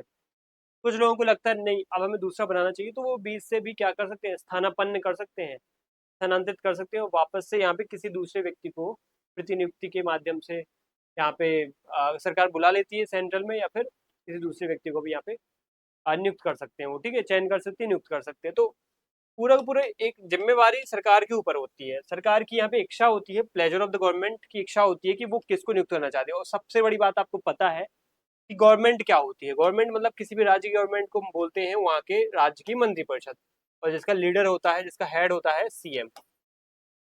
यानी अल्टीमेटली मैं मुझे ये क्लियर हो गया कि उस राज्य का जो मुख्य सचिव है वो किसकी डिस्क्रिप्शन पे काम कर रहा है, उस राज्य के मंत्री, मुख्यमंत्री की डिस्क्रिप्शन पे काम कर रहा है, प्लेजर पे काम कर रहा है। जनरलाइज वे में ये कोशिश की जाती है कि 2 वर्ष से ज्यादा ना हो, 2 वर्ष तक रहे। उसके बाद क्या होता है कि थोड़ा सा ये माना जाता है कि अगर कोई अधिकारी कर्मचारी किसी जगह पर लंबे समय तक रहेगा तो वो नेटवर्क्स बना लेगा, या उससे थोड़ा सा रिलेशन दूसरे लोगों के बन सकते हैं, तो कुछ लोग अपने मतलब के काम निकलवा सकते हैं उनसे, ठीक है। यानी करप्शन होने के चांसेस रहते हैं अगर कोई व्यक्ति एक पद पर लंबे समय तक बैठा रहता है। इवन एक आईएएस ऑफिसर, एक राज्य, एक जिले का कलेक्टर भी लंबे समय तक नहीं बन सकता, और ये बनना भी नहीं चाहिए कि ऐसे नहीं है 5 साल 10 साल तक वो बना हुआ है उस राज्य जिले का कलेक्टर, तो ऐसे में वो रिलेशन डेवलप हो जाते हैं। वहां पे फिर क्या होता है, लूट खसोट होती है, वहाँ के रिसोर्सेस जो है पूंजीपति वर्ग के हाथ में चले जाते हैं, और वो करप्शन बहुत बढ़ाते हैं, फिर वो अधिकारी कर्मचारी भी सपोर्ट करते हैं उनका। तो सामान्यतः 2 वर्ष की कोशिश की जाती है। क्या 2 वर्ष से बढ़ा सकते हैं क्या? बिल्कुल। क्या रिटायरमेंट के बाद भी बढ़ा सकते हैं क्या? ये भी आप याद रखना कि जब भी कोई भी ऑफिसर मुख्य सचिव के पद पर है, तो सरकार को लग रहा है कि नहीं ये व्यक्ति अच्छा है, इसके एक्सटेंशन हमें देना चाहिए, इसको इसको सर्विस एक्सटेंशन देना चाहिए, एक्सटेंशन ऑफ सर्विस इसको देना चाहिए, बिल्कुल दिया जा सकता है। बट इसके नियम कायदे हैं, सरकार दे सकती है, कार्यकाल सरकार की इच्छा पर निर्भर करता है, यानी सरकार बढ़ा भी सकती है, घटा भी सकती है, ठीक है। जैसे अभी हाल फिलहाल में आपको पता होगा दिल्ली सरकार में जब आप गवर्नमेंट थी, मतलब आम आदमी पार्टी की सरकार थी, तो वहां पे दिल्ली में मुख्य सचिव थे एक नरेश कुमार, ठीक है। नरेश कुमार को क्या किया गया था वहां की सरकार ने, AIS, all India services service condition, ठीक है। तो रूल एंड मेजर्स के थ्रू कुछ रूल्स बने हैं हमारे देश में, 1960 के रूल्स हैं ये, ऑल इंडिया सर्विसेज के रूल्स हैं, सर्विस कंडीशंस हैं। तो इसका एक रूल 3 कहता है, इसके अंतर्गत 3 महीने का सर्विस एक्सटेंशन एक बार में दिया जा सकता है, ठीक है। किसी भी मुख्य सचिव को एक साथ अगर आपको उसकी सर्विस में एक्सटेंशन देना है, तो आप ऑल इंडिया सर्विसेज की जो सर्विस कंडीशन है, कंडीशन ऑफ सर्विसेज है, उसके रूल्स हैं 1960 के, 1960 के, तो उनके अंतर्गत आप एक बार में 3 महीने तक उसका कार्यकाल बढ़ा सकते हो, सर्विस एक्सटेंशन दे सकते हो, ठीक है। तो ऐसा दिल्ली सरकार ने किया था। नरेश कुमार जो एक आईएएस ऑफिसर थे, मुख्य सचिव थे वहां की सरकार के, तो उनके मामले में ये किया गया था। फिर यही चीज, ऐसे कुछ एग्जांपल मैं बता रहा हूँ आपको प्रूव करने के लिए, जिससे में आप कंफ्यूज ना हो, ठीक है। मेरा ये उद्देश्य रहता है कि मैं आपको एग्जाम्पल के माध्यम से प्रूव करा दूं कि जो मैं बात कर रहा हूँ वो सत्य है यहाँ पे। और ये आपके सामने है, ओडिशा में क्या हुआ, ओडिशा के मुख्य सचिव थे मनोज आहूजा करके, ठीक है। वहां के जो चीफ सेक्रेटरी थे मनोज आहूजा, उनको 1 वर्ष तक का विस्तार दे दिया, सर्विस एक्सटेंशन दे दिया। ऑल इंडिया सर्विस के जो रूल्स हैं 1960 के, उनके अंतर्गत 1 वर्ष का विस्तार दे दिया। तो कुछ राज्यों ने 1 वर्ष का दे दिया, कुछ राज्यों ने 3 महीने का दे दिया, ठीक है। उत्तर प्रदेश में जैसे, उत्तर प्रदेश में दुर्गा शंकर मिश्रा, इनको 6 माही का विस्तार दिया गया, ठीक है। तो कुछ ये ऑफिसर्स भी हैं। एक बात क्लियर है कि ऑफिसर्स जो होते हैं ना, वो कोई चुनाव के माध्यम से नहीं आए हैं, वो अपनी सर्विस में क्या है, पहले तो भर्ती हुई उनकी, ठीक है, सीधी भर्ती से वो सिलेक्ट हुए हैं, उसके बाद वो प्रमोट होके आए हैं, सीधी बात है प्रमोट होके आए हैं, प्रमोशन के बाद आए हैं। तो कार्यकाल मतलब ये ऐसा होता ही नहीं है कि वो इस कार्यकाल पे हैं उसके बाद वो घर बैठ जाएंगे, उसके बाद उनको किसी दूसरे विभाग, दूसरे मंत्रालय या केंद्र सरकार के अंतर्गत उनको भेज दिया जाता है, ठीक है, जब तक वो सेवानिवृत्त रिटायर नहीं हो जाते हैं। जब तक किसी भी सरकार, किसी राज्य सरकार को लगता है कि ये व्यक्ति हमारे मुख्य सचिव के रूप में बहुत अच्छा काम कर सकते हैं, तो कार्यकाल मतलब कुछ ऐसा बड़ी बात नहीं है। मतलब जैसे नियुक्ति में बहुत कॉम्प्लेक्सिटी थी ना यहाँ पे, कि चयन कोई किस तरीके से हो रहा है, फिर नियुक्ति में भी 3 चीजें इंपॉर्टेंट हैं, जैसे मुख्यमंत्री का अनुमोदन जरूरी है, स्वीकृति जरूरी है, वहाँ पे जनरल एडमिनिस्ट्रेटिव डिपार्टमेंट अधिसूचना जारी कर रहा है और राज्यपाल के नाम से कर रहा है। यहाँ पे सिर्फ सरकार जब तक उसको जरूरत है तब तक, निष्कर्ष यही निकलता है, मतलब मैं निष्कर्ष बता रहा हूँ कि कार्यकाल के मामले में अगर निष्कर्ष में ये बात कहें कि कार्यकाल अल्टीमेटली सरकार की इच्छा पर निर्भर करता है, जब तक उसको जरूरत पड़ती है। हाँ, जरूरत पड़ती है तो वो सर्विस एक्सटेंशन भी दे सकती है आपको, ठीक है। अब बात आती है मुख्य सचिव का वेतन। मुख्य सचिव के वेतन की बात करें तो उसको सैलरी कितनी मिलती है, का सैलरी कितनी है, उसमें अलग अलग जो वेतन भत्ते हैं, अलाउंसेस कितने क्या है, तो वो क्या है। अब सबसे पहली बात ये समझो कि उसकी वेतन का डिटर्मिनेशन कैसे, तो मतलब डिटरमाइन कैसे करते हो आप, ठीक है। आप वेतन का निर्धारण कैसे करते हो, कि सैलरी को डिटरमाइन कैसे करते हो, मुझे ये बताओ। तो सैलरी को डिटरमाइन करने के लिए अलग अलग कमिटीज तक बन चुकी हैं, आपको पता होना है। फर्स्ट एआरसी में भी पता है, जो अलग अलग आईएएस ऑफिसर है जो चीफ सेक्रेटरी लेवल पे पहुंच चुके हैं, उनकी सैलरी का एडमिनिस्ट्रेटिव रिफॉर्म कमीशन ने एक रिकमेंडेशन दिया था, बताऊंगा अभी।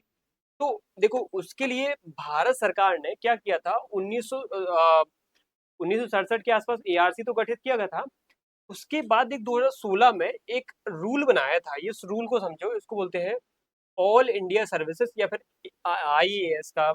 ऑल इंडिया सर्विसेज मतलब वो आईएएस ही होते हैं एक प्रकार से। तो आईएएस के लिए एक सैलरी रूल्स बनाए गए थे 2016 में, और ये कहा गया था कि जो मुख्य सचिव होता है हर एक राज्य का, उसकी जो एक पदानुक्रम होता है, उसका जो एक पदानुक्रम मतलब होता है कि वो जो पद पे है उसके एक्विवेलेंट, उसके एक्विवेलेंट दूसरे पद कौन से हैं। और दूसरी बात ये भी है कि जो भी पदानुक्रम होता है वो ये दिखाता है कि उसका जो है श्रेष्ठता कितनी है। तो यहाँ पे ये बताया गया था 2016 के रूल्स के माध्यम से कि जो राज्य का मुख्य सचिव होता है उसकी जो पद की इज्जत है, पद की जो गरिमा है, पद का जो एक लेवल है, सम्मान है, वो केंद्र के सेक्रेटरी स्तर का है, केंद्र के सचिव स्तर का है। केंद्र में जो अलग अलग विभाग है, अलग अलग मंत्रालय हैं, उनके सचिव स्तर का होता है राज्य का क्या, मुख्य सचिव, ठीक है।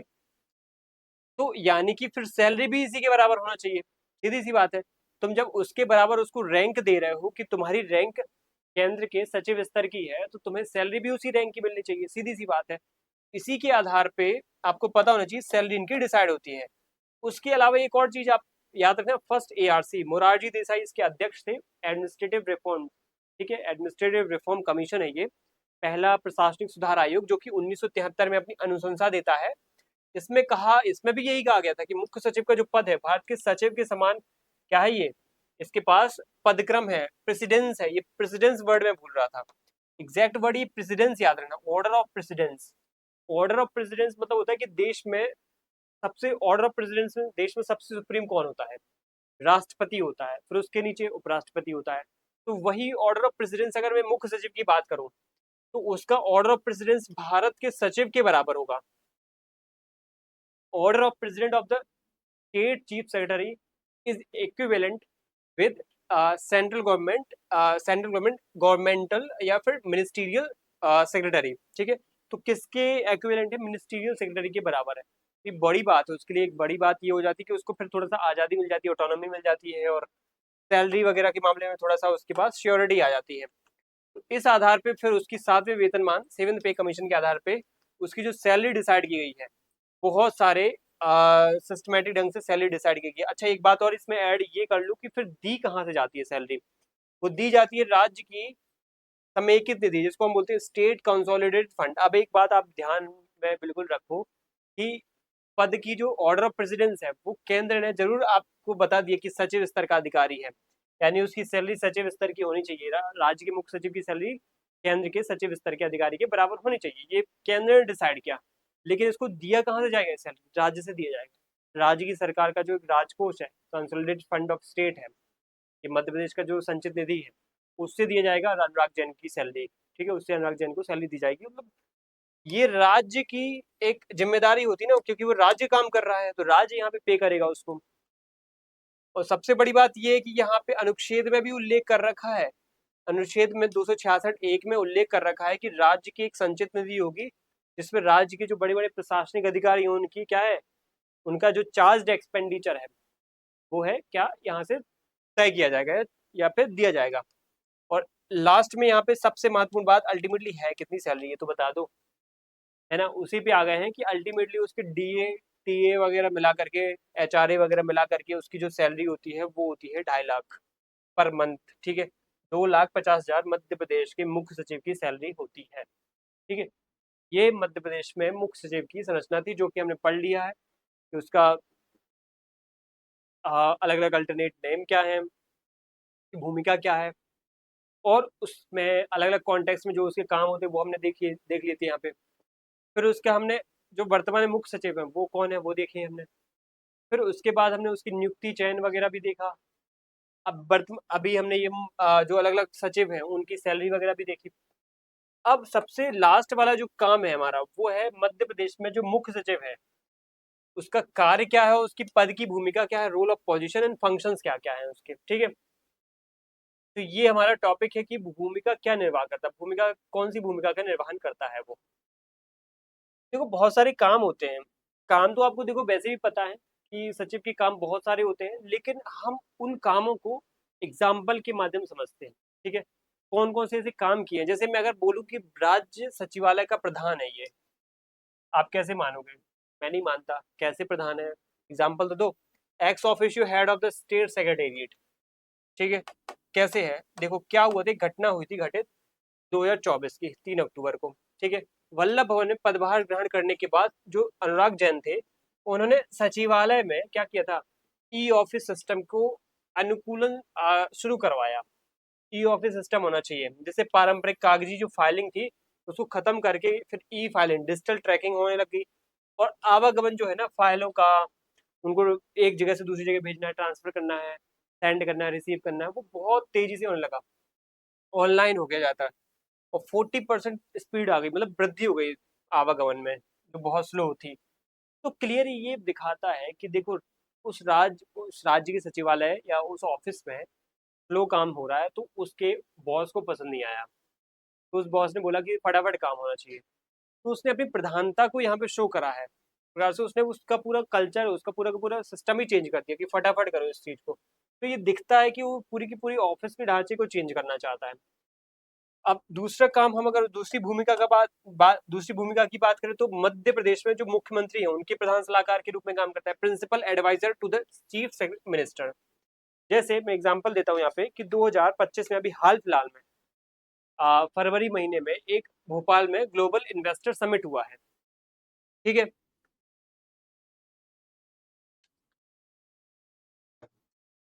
तो अब इस ग्लोबल इन्वेस्टर समिट में क्या हुआ था कि मुख्यमंत्री जो मोहन यादव जी थे, तो उन्होंने मुख्यमंत्री को ये कहा था कि देखो सर, मुख्यमंत्री जी, सेमीकंडक्टर का माहौल चल रहा है अभी, और ड्रोन सेक्टर में भी थोड़ा सा हम इन्वेस्टमेंट हमें करना चाहिए, ड्रोन सेक्टर में भी इन्वेस्टमेंट करना चाहिए, और इसके लिए हमें एक सेपरेट एक न्यू पॉलिसी का फ्रेमवर्क तैयार करना चाहिए। तो जब ऐसी उन्होंने सलाह दी तो मुख्यमंत्री को सॉलिड लगी वो बात। उन्होंने क्या किया, एक जो सीधे एक अध्यक्षता वाले सचिव समिति को द्वारा फाइनल की गई थी। मतलब सीधी सी बात ये हुई, जब सेमीकंडक्टर के लिए, ड्रोन के लिए एक ऐसी, ड्रोन सेक्टर्स के लिए एक ऐसी उन्होंने पॉलिसी फ्रेमवर्क बनाने की बात की, तो मुख्यमंत्री जी को अच्छी लगी वो बात। उन्होंने तुरंत उस पर क्या है फैसला लिया और उसको भी वहां पे रिस्पॉन्स के रूप में, मतलब एक रखा अपने रिस्पॉन्स के रूप में कि यार ये चीज भी हमें अपने मध्य प्रदेश में करना चाहिए। तो सलाह यहाँ से आई है, लेकिन उन्होंने क्या किया है वहाँ पे, एग्जीक्यूट किया वहाँ पे सीएम ने। तो एक प्रकार से दिखता है कि हाँ सीएम के सलाहकार तो है ये। फिर अभी हाल में आ, मंत्रिमंडल का सचिव से, आपको पता ही है मंत्रिमंडल के जो सचिव होते हैं, तो उस मामले में अगर हाल में नवंबर 2024 में पहली कैबिनेट जब गठित हुई थी, तो उस बैठक हुई थी, पहली कैबिनेट बैठक हुई थी, तो उसमें उन्होंने digital agenda management platform launch किया था। मतलब जैसे मंत्रिमंडल की बैठक होती है, कैबिनेट बैठक होती है, तो कैबिनेट बैठक में ये एजेंडा, बैठक के मुद्दा, क्या मुद्दा होना चाहिए, बैठक में कौन कौन सी बातें डिस्कस होंगी, डिबेट किस किस पे होगा, तो ये जो चीजें हैं, ये डिसाइड करने का जो काम है, ये पीछे से मुख्य सचिव कर देता है। तो अभी ये ऐसा किया भी उसने, नवंबर 2024 में भी एक बैठक हुई थी, कैबिनेट बैठक, तो उसमें उसने एजेंडा मैनेजमेंट प्लेटफॉर्म लॉन्च किया था। उसमें बताया गया था कि क्या क्या हमें डिस्कस करना है। फिर उसके फॉलो अप रिपोर्टिंग का समय 72 घंटे से घटा करके उसने 24 घंटे कर दिया, हो गया। मतलब ये निर्णय जो है ना डिसीजन मेकिंग के मामले में ऐसे ही बहुत अच्छे काम कर जाते हैं, जिस वजह से है ना इनको याद रखा जाता है। अनुराग जैन के कुछ ऐसे महत्वपूर्ण योगदान है जो मैं बता रहा हूँ अभी। अब एक और इम्पोर्टेंट है, सामान्य प्रशासन विभाग का प्रमुख, head of the general administrative department. उसमें ये क्या करता है कि अनुराग जैन ने एक स्टार्ट योर बिजनेस नाम का एक 30 डेज का एक पहल शुरू किया है। इसमें उन्होंने ये किया है कि जो 35 मुख्य जो सेवाएं हैं उसको 30 दिन में फटाफट क्लियर कर दो, उसको लंबा मत लटकाओ, ठीक है, उसको लंबे समय तक मत लटकाओ। अब तक ऐसी 22 सेवाओं का समयबद्ध तरीके से उन्होंने क्या है आ, बिल्कुल 30 डेज में क्लियर करने का एक टारगेट भी पूरा कर लिया है। बाकी जो ये जो 30 का 35 का उन्होंने लक्ष्य बना रखा है वो भी धीरे धीरे कर लेंगे पूरा। तो जनरल एडमिनिस्ट्रेटिव डिपार्टमेंट की अध्यक्षता में ये मुख्य रूप से मुख्य सचिव अनुराग जैन ने ये भूमिका निभाई है कि किस तरीके से इस सचिव के विभाग जो सामान्य प्रशासन विभाग का प्रमुख है, अ, उसके साथ होकर के इन्होंने उसके प्रमुख के रूप में उन्होंने क्या है ये भूमिका निभाई है। ठीक है। अब एक और बात है, राज्य लोक सेवाओं का अध्यक्ष भी इसको माना जाता है, chairman of the state civil service board. ये कुछ भूमिका एग्जाम में भी आपसे पूछी जा सकती है स्टेटमेंट के रूप में। क्या ये मंत्रिमंडल का सचिव होता है? बिल्कुल होता है। क्या ये सामान्य प्रशासन का प्रमुख होता है? बिल्कुल होता है। क्या राज्य लोक सेवा, देखो इसका प्रमुख वैसे सचिव इसका अलग है, ये हेड की बात हो रही है, हेड। सचिव इसका मैं एम शैलवेंद्रन में बता चुका हूँ अभी, जो जिनके नाम पे नोटिफिकेशन था, ठीक है, शैलवेंद्रन करके थे, वो उसके सचिव है उस सामान्य प्रशासन विभाग के, ठीक है। लेकिन इनको प्रमुख के रूप में जाना जाता है क्योंकि लीड तो अल्टीमेटली सभी विभाग को लीड तो यही कर रहे हैं, ठीक है, मुख्य सचिव। तो ये चीज हो गई। अब जरूरत है कि लोक सेवाओं का अध्यक्ष भी इसको माना जाता है क्या? तो राज्य में अलग अलग पब्लिक सर्विसेज है, जो अलग अलग पब्लिक सर्विसेज के ऑफिसर्स हैं, उनका एक बोर्ड है। बोर्ड के अंतर्गत इनको जो लीडर है, उनका जो अध्यक्ष है, चेयरमैन है, वो मुख्य सचिव ही होता है। 2025 के आरंभ में उन्होंने 50 वरिष्ठ आईएएस और राज्य के जो स्टेट के ऑफिशियल्स हैं, उनके तबादले जो है, उनके ट्रांसफर है, उनके प्रमोशन है, उसकी सिफारिश 10 दिनों में पारित करके सेवा प्रक्रियाओं को तीव्र किया। ये दिखाता है कि राज्य में जो अलग अलग ट्रांसफर हो रहे हैं, अलग अलग प्रमोशंस हो रहे हैं, उसमें अल्टीमेट फैसला यहाँ पे मुख्य सचिव कर रहा है। किसके नाम पे आदेश जारी होते हैं? फिर सामान्य प्रशासन विभाग के नाम से होते हैं जारी आदेश। अल्टीमेट फैसला फिर कहीं आता है कि मुख्यमंत्री का दबाव था या फिर मुख्यमंत्री ने यहाँ पे ये प्लान बनाया था, तो उसमें पूरी प्लानिंग का जो पूरा का दिमाग लगता है वो मुख्य सचिव का लगता है। वो यहाँ पे राज्य लोक सेवा आयोग, राज्य लोक सेवाओं का अध्यक्ष के रूप में भी भूमिका निभाते हैं। और एक और सबसे जरूरी बात यहाँ पे ये हो जाती है कि राज्य स्तर का मुख्य समन्वयक, chief coordinator of state level, chief coordinator at state level. ये चीज तो मैं बहुत बार बता चुका हूँ पिछली क्लास में भी। कोऑर्डिनेशन मतलब होता है कि अलग अलग जो विभाग है उनके बीच में कोऑर्डिनेशन करना। अब अलग अलग विभाग में अलग अलग सचिव भी होते हैं, तो उनके बीच में कोऑर्डिनेशन करना, तो ये इसमें देखा जाता है। ठीक है। जैसे आप यहाँ पे ये पढ़ सकते हो, start your business in 30 days.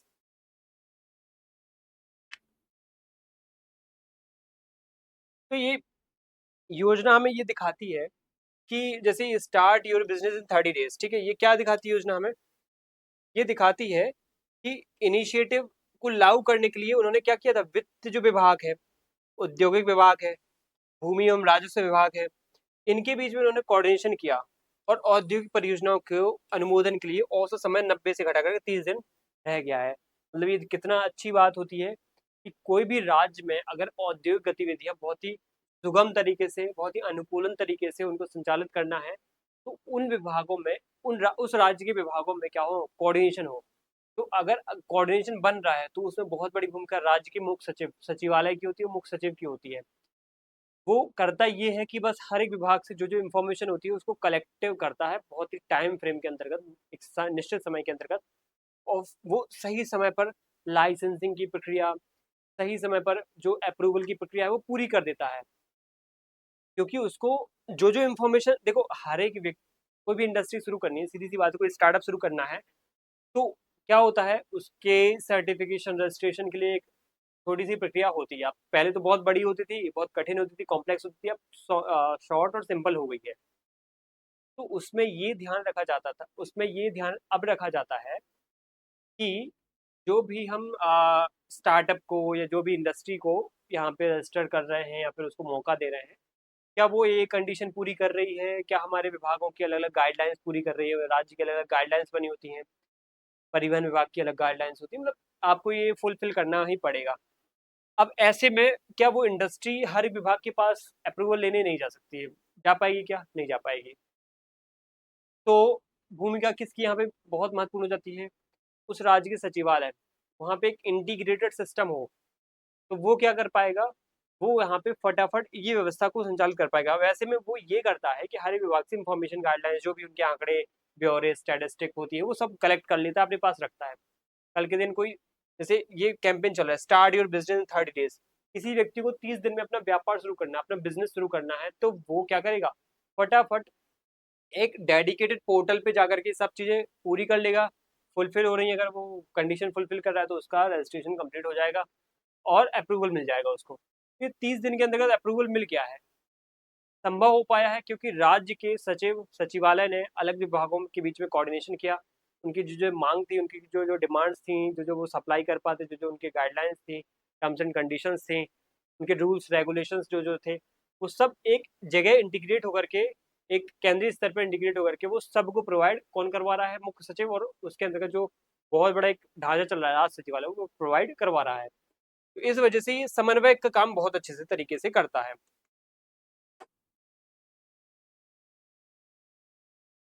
अब जैसे राज्य में और अन्य राज्यों के बीच में, जैसे मध्य प्रदेश है, मध्य प्रदेश के साथ साथ उत्तर प्रदेश हो गया, बिहार हो गया, गुजरात हो गया, राजस्थान हो गया, छत्तीसगढ़ हो गया, तो इन राज्यों के साथ और फिर साथ में शायद सेंट्रल गवर्नमेंट जो मोदी सरकार है उसके बीच में एक कम्युनिकेशन करना है। तो कम्युनिकेशन करने के लिए जो एक लिंक है, कड़ी है, वो लिंक का काम कौन करता है?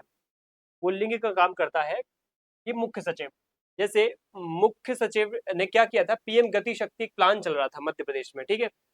तो इस प्लान में मध्य प्रदेश के लिए नोडल अधिकारी किसे बनाया गया था? इसी मुख्य सचिव को बनाया गया था। इसने क्या किया था, 18 जो केंद्रीय मंत्रालय है और 6 पड़ोसी राज्यों की जो लॉजिस्टिक कॉरिडोर है, उनको क्या है, एक कलेक्टिवली विकसित करने में क्या है, अपना योगदान दिया, जिससे राज्य में, प्रदेश में माल ढुलाई में लागत 15% की बचत हो गई। तो ये दिखाता है कि राज्य में जो प्रशासनिक अधिकारी होता है वो क्या करता है, प्रतिनिधि के रूप में होता है। अलग अलग राज्यों में कोई भी, अलग अलग राज्य में जो भी कलेक्टिवली कोई काम हो रहा है, जैसे पीएम गति शक्ति के अंतर्गत कोई बहुत बड़ा एक्सप्रेसवे बन रहा है, कॉरिडोर बन रहा है, ठीक है? अब पीएम गति शक्ति प्लान तो आपने पढ़ा होगा, वो इतना बड़ा एक बड़ी परियोजना, एक पाइपलाइन परियोजना है, जिसके अंतर्गत बहुत सारी चीजें आती, बहुत सारे सेक्टर्स आ जाती है, मतलब 10 से 15 विभागों एक साथ मिलकर के काम करते हैं उसमें, और बहुत सारे राज्यों की सरकार मिलकर के काम करती है।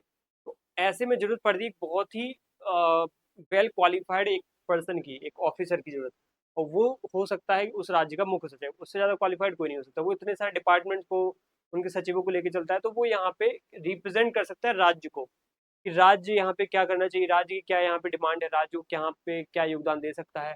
तो गति शक्ति प्लान में ऐसा उसने किया भी था। उसके बाद संकटकालीन स्थिति में भी नर्व सिस्टम का काम करता है ये। जैसे कोई भी इमरजेंसी सिचुएशन आ जाए, कोई क्राइसिस मैनेजमेंट का काम करना है वहाँ पे, तो उसमें नर्व सिस्टम का काम करता है। नर्व सिस्टम मतलब आप जानते हो, नर्व मतलब क्या होता है? एक सेल होती हैं, ब्रेन की सेल्स होती हैं, और ब्रेन की सेल्स बहुत महत्वपूर्ण होती हैं, ठीक है? ब्रेन की सेल्स मतलब पूरा, ब्रेन की सेल्स मतलब ये होती है कि बेसिक यूनिट होती है किसी भी इंसान के, ब्रेन की बेसिक यूनिट है। और ब्रेन क्या होता है इंसान का, उसकी पूरी बॉडी का क्या होता है, फंडामेंटल पार्ट होता है। अगर वो काम करना बंद कर दे तो इंसान समझ ही नहीं पाएगा, मतलब एक प्रकार से उसको पागल कहना हम शुरू कर देंगे, अगर सिस्टमेटिक वे में काम करना शुरू बंद कर देता है तो। जब पूरा काम करना बंद कर दिया तो फिर इंसान मारा जाता है, ठीक है? तो उसी प्रकार से जो चीफ सेक्रेटरी का जो पद है वो नर्व है, वो तंत्रिका है। अगर वो नहीं होगा ना तो पूरे का पूरे जो मस्तिष्क लगाने वाले काम होंगे ना वो बंद हो जाएंगे। जैसे कोविड-19 की जब सेकंड वेव आई थी ना, तो उसमें जो हेल्थ कमिश्नर्स हैं अलग अलग, हर एक संभाग स्तर पे अलग अलग कमिश्नर्स हैं, और हेल्थ जो डिपार्टमेंट है, ठीक है, वो क्या करते हैं, अपने अपने क्षेत्र लेवल पे कमिश्नर्स को अपॉइंट करके रखते हैं। तो उसमें क्या है, उनके बीच में कोऑर्डिनेशन, उनके साथ मिल करके 24/7 जो एक टास्क फोर्स गठित कर रखी थी, ठीक है।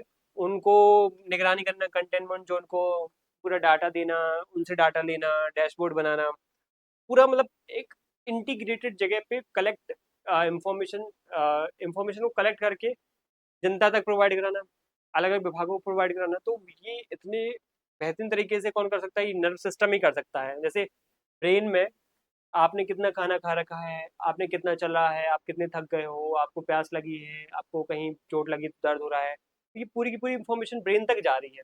तो ब्रेन फिर उसको एक्सप्रेस करने के लिए कहीं ना कहीं हमें दर्द हो रहा है तो हमारा आ, अलग मूड बन रहा है, हमें चक्कर आ रहे हैं तो हम घूमने लग जाएंगे। तो ये रिस्पॉन्स देने का काम ब्रेन फिर करने लगता है, यानी कि एक जगह इंटीग्रेट होकर के इन्फॉर्मेशन ब्रेन तक आई है। तो वैसे ही है कि राज सचिवालय उसमें बैठे हुए अधिकारी सचिव अलग अलग जो इन्फॉर्मेशन आ रही है, चाहे बुरी आ रही है चाहे अच्छी आ रही है, उसको कलेक्ट करता है वो। फिर उसके बाद आदेश निर्देश अलग अलग विभागों को देता है। राज्य की विभिन्न मुख्य सचिव समितियों का भी अध्यक्ष होता है, ठीक है। जैसे राज्य योजना समिति अब 2024 में बनाई गई थी, उसकी अध्यक्षता वो करता है। विजन 2047 इसका मसौदा तैयार करना, जैसे मध्य प्रदेश का एक विजन है कि मध्य प्रदेश 2047 का एक उसने भी विजन बना रखा है कि हम भी 2047, देखो भारत का 2047 तक विकसित होने का एक विजन है। तो मध्य प्रदेश भी ये विजन लेके चल रहा है कि मध्य प्रदेश को भी 2047 तक विकसित होना है। तो उसका जो मसौदा तैयार करना है, उसमें जो 5 वर्षीय विकास लक्ष्य बनाना है, 7 वर्षीय विकास लक्ष्य बनाना है, 3 वर्ष के क्या विकास लक्ष्य हो सकते हैं, उस पे पूरा का पूरा जो ब्रेन है वो भी यहाँ पे मुख्य सचिव ही करता है। उसकी जो अलग अलग कमिटीज बनती है उनकी भी अध्यक्षता मुख्य सचिव करता है। अलग अलग रीजनल काउंसिल्स बनती हैं, उनका भी जो हेड होता है उनका भी प्रमुख, या फिर देखो रीजनल काउंसिल जो बनती हैं उनकी बैठकों में क्या होता है, ये अपना मेंबर के रूप में जाता है। जैसे मैं अगर एग्जांपल के रूप में दूं, जैसे मध्य प्रदेश, गुजरात, छत्तीसगढ़, महाराष्ट्र की एक रीजनल काउंसिल बनाई जाती है, ठीक है। तो इन 3-4 राज्यों की रीजनल काउंसिल का जो एक, अब रीजनल काउंसिल किस सेक्टर बनी है, वो सभी के सचिव की मतलब सचिव फील्ड में प्रशासनिक सेक्टर बनी है, एडमिनिस्ट्रेटिव क्षेत्र की बनी है, एडमिनिस्ट्रेटिव सेक्टर की बनी हुई है। तो उसमें मध्य प्रदेश का मुख्य सचिव एक मेंबर के रूप में जाएगा, वहां पे अपनी बात रखेगा कि ये ऐसा ऐसा हमें करना चाहिए, इससे मध्य प्रदेश योगदान कर सकता है, ये इंफॉर्मेशन दे सकता है। तो ये जैसे अभी हाल में 2024-25 की बैठक हुई थी नागपुर में, तो उसमें भी यहाँ पे क्या है, जो सचिव स्तर की जो मेंबरशिप है किसके पास है, मुख्य सचिव के पास है। और मध्य प्रदेश का प्रतिनिधि वही करते हैं। जैसे 6 सदस्य राज्य जो है क्षेत्रीय बाढ़ प्रबंधन के लिए एक इंफ्रास्ट्रक्चर पर समझौता किया गया था, तो उसमें हमारे मध्य प्रदेश के मुख्य सचिव ने भी नागपुर जाकर के उसमें पार्टिसिपेट किया था। और ये तो मैं बता ही चुका हूँ संकटकालीन नर्व सिस्टम वाला, ठीक है, जैसे आपदा वगैरह में काम करता है। राष्ट्रपति शासन के दौरान सलाहकार, मैं बता चुका हूँ राष्ट्रपति शासन के दौरान जो राज्य की सरकार होती है वो क्या होती है, डिसॉल्व, मतलब डिसॉल्व हो जाती है, घटित विघटित हो जाती है, मतलब उसका क्या हो जाता है, भंग हो जाती है एक प्रकार से। जब भंग हो जाती है सरकार तो कोई कार्यपालिका में वैसा व्यक्ति नहीं होता जो सरकार चलाए, तो गवर्नर के ऊपर पूरी जिम्मेदारी आ जाती है। गवर्नर यहाँ पे किसकी मदद से सरकार चलाते हैं, सरकार किसकी सहायता परामर्श से चलाई जाती है, वो चलाई जाती है राज्य के मुख्य सचिव। राष्ट्रपति शासन के दौरान जो राज्य की सरकार है, ठीक है, राज्य की सरकार का संचालन कौन करता है, गवर्नर करता है। ये आपको क्लियर ही है, लेकिन उसमें वो मदद किसकी लेगा, मदद लेगा वो सचिव की, मुख्य रूप से मुख्य सचिव की मदद लेगा वो। और फिर मुख्य सचिव क्या करता है, मुख्य सचिव के अंतर्गत बहुत सारे अधिकारी कर्मचारी होते हैं, तो वो उससे हेल्प लेता है। ये प्रक्रिया यहाँ पे अपनाई जाती है।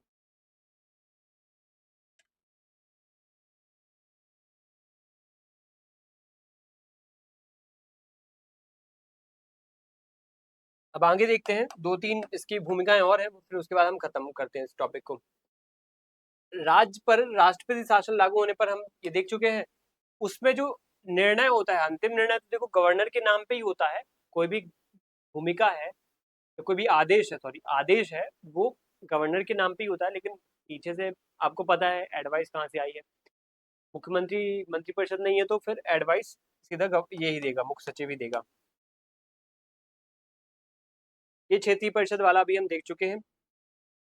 और राज्य जिला प्रशासक का भी समन्वय, देखो जिले, हर एक राज्य में बहुत सारे जिले हैं, जैसे मध्य प्रदेश में 55 जिले हैं, तो मध्य प्रदेश में 55 जिले में हर एक जिले में एक एक डीएम होता है, डिस्ट्रिक्ट मजिस्ट्रेट, जिसको हम क्या बोलते हैं, कलेक्टर भी बोलते हैं, ठीक है। तो ये कलेक्टर्स जो है ना, ये अपने अपने जिले के बॉस होते हैं।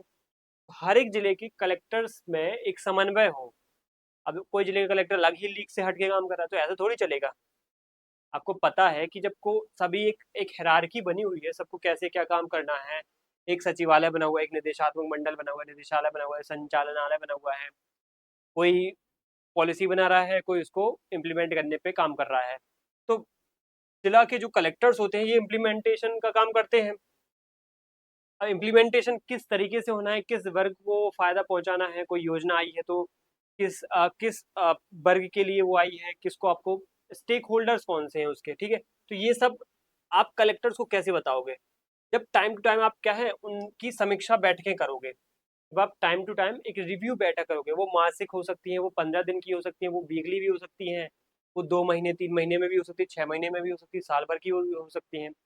तो ये सब बैठकों का जो लीडर होता है, जो अध्यक्षता करता है, वो मुख्य सचिव होता है।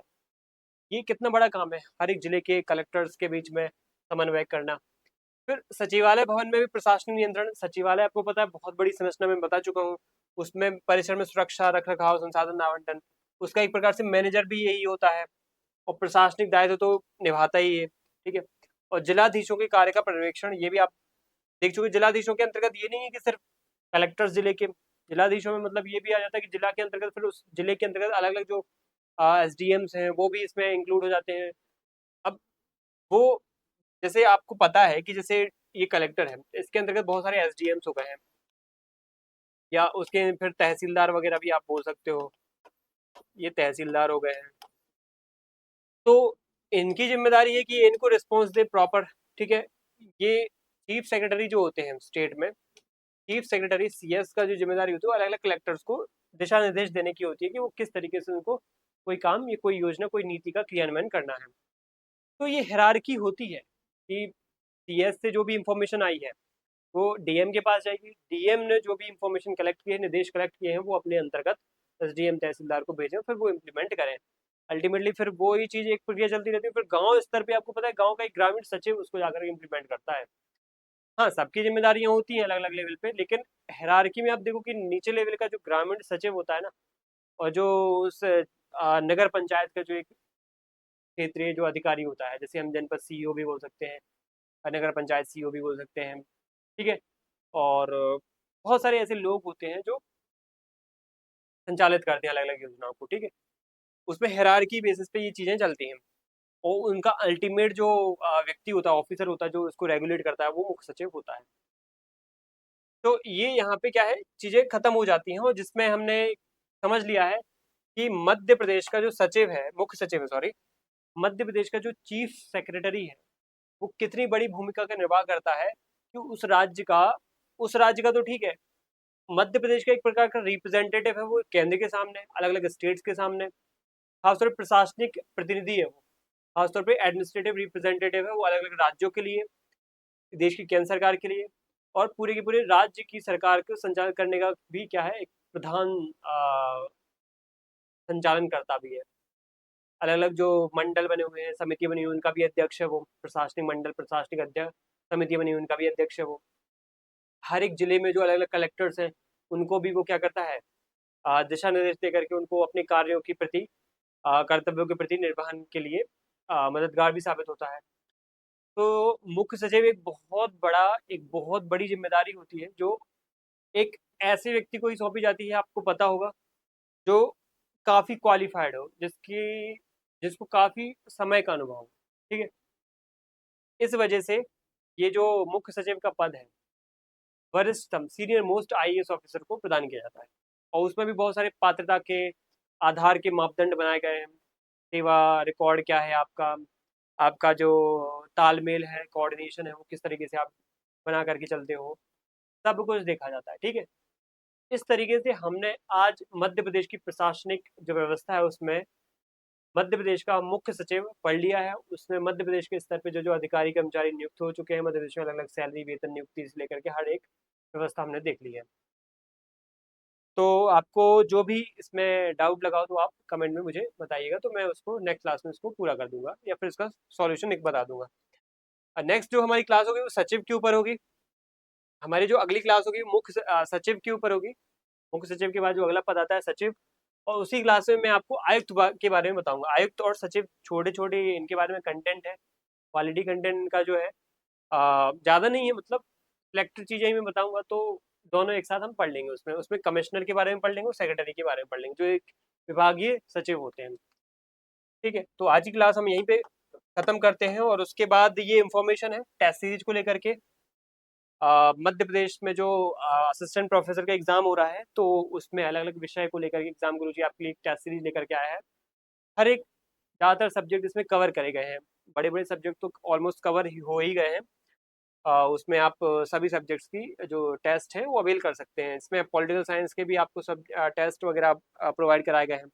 490 की ये टेस्ट सीरीज है, जिसमें आपको 25 टेस्ट दिए जा रहे हैं और 5 इसमें FLTs हैं और 20 यूनिट वाइज टेस्ट है। ठीक है, तो एज सुन एज पॉसिबल हो सके तो ज्वाइन कर लो, क्योंकि टाइम ज़्यादा नहीं बचा है, 1 महीने से भी कम समय बचा है। और अगर कोई भी इशू आए ऐप को लेकर के, तो ये हेल्पलाइन नंबर है, व्हाट्सएप नंबर है, आप इस पर मैसेज कर देना। आपकी जो भी OTP से रिलेटेड प्रॉब्लम होगी वो दूर कर दी जाएगी। तो थैंक यू सभी को। जय हिंद।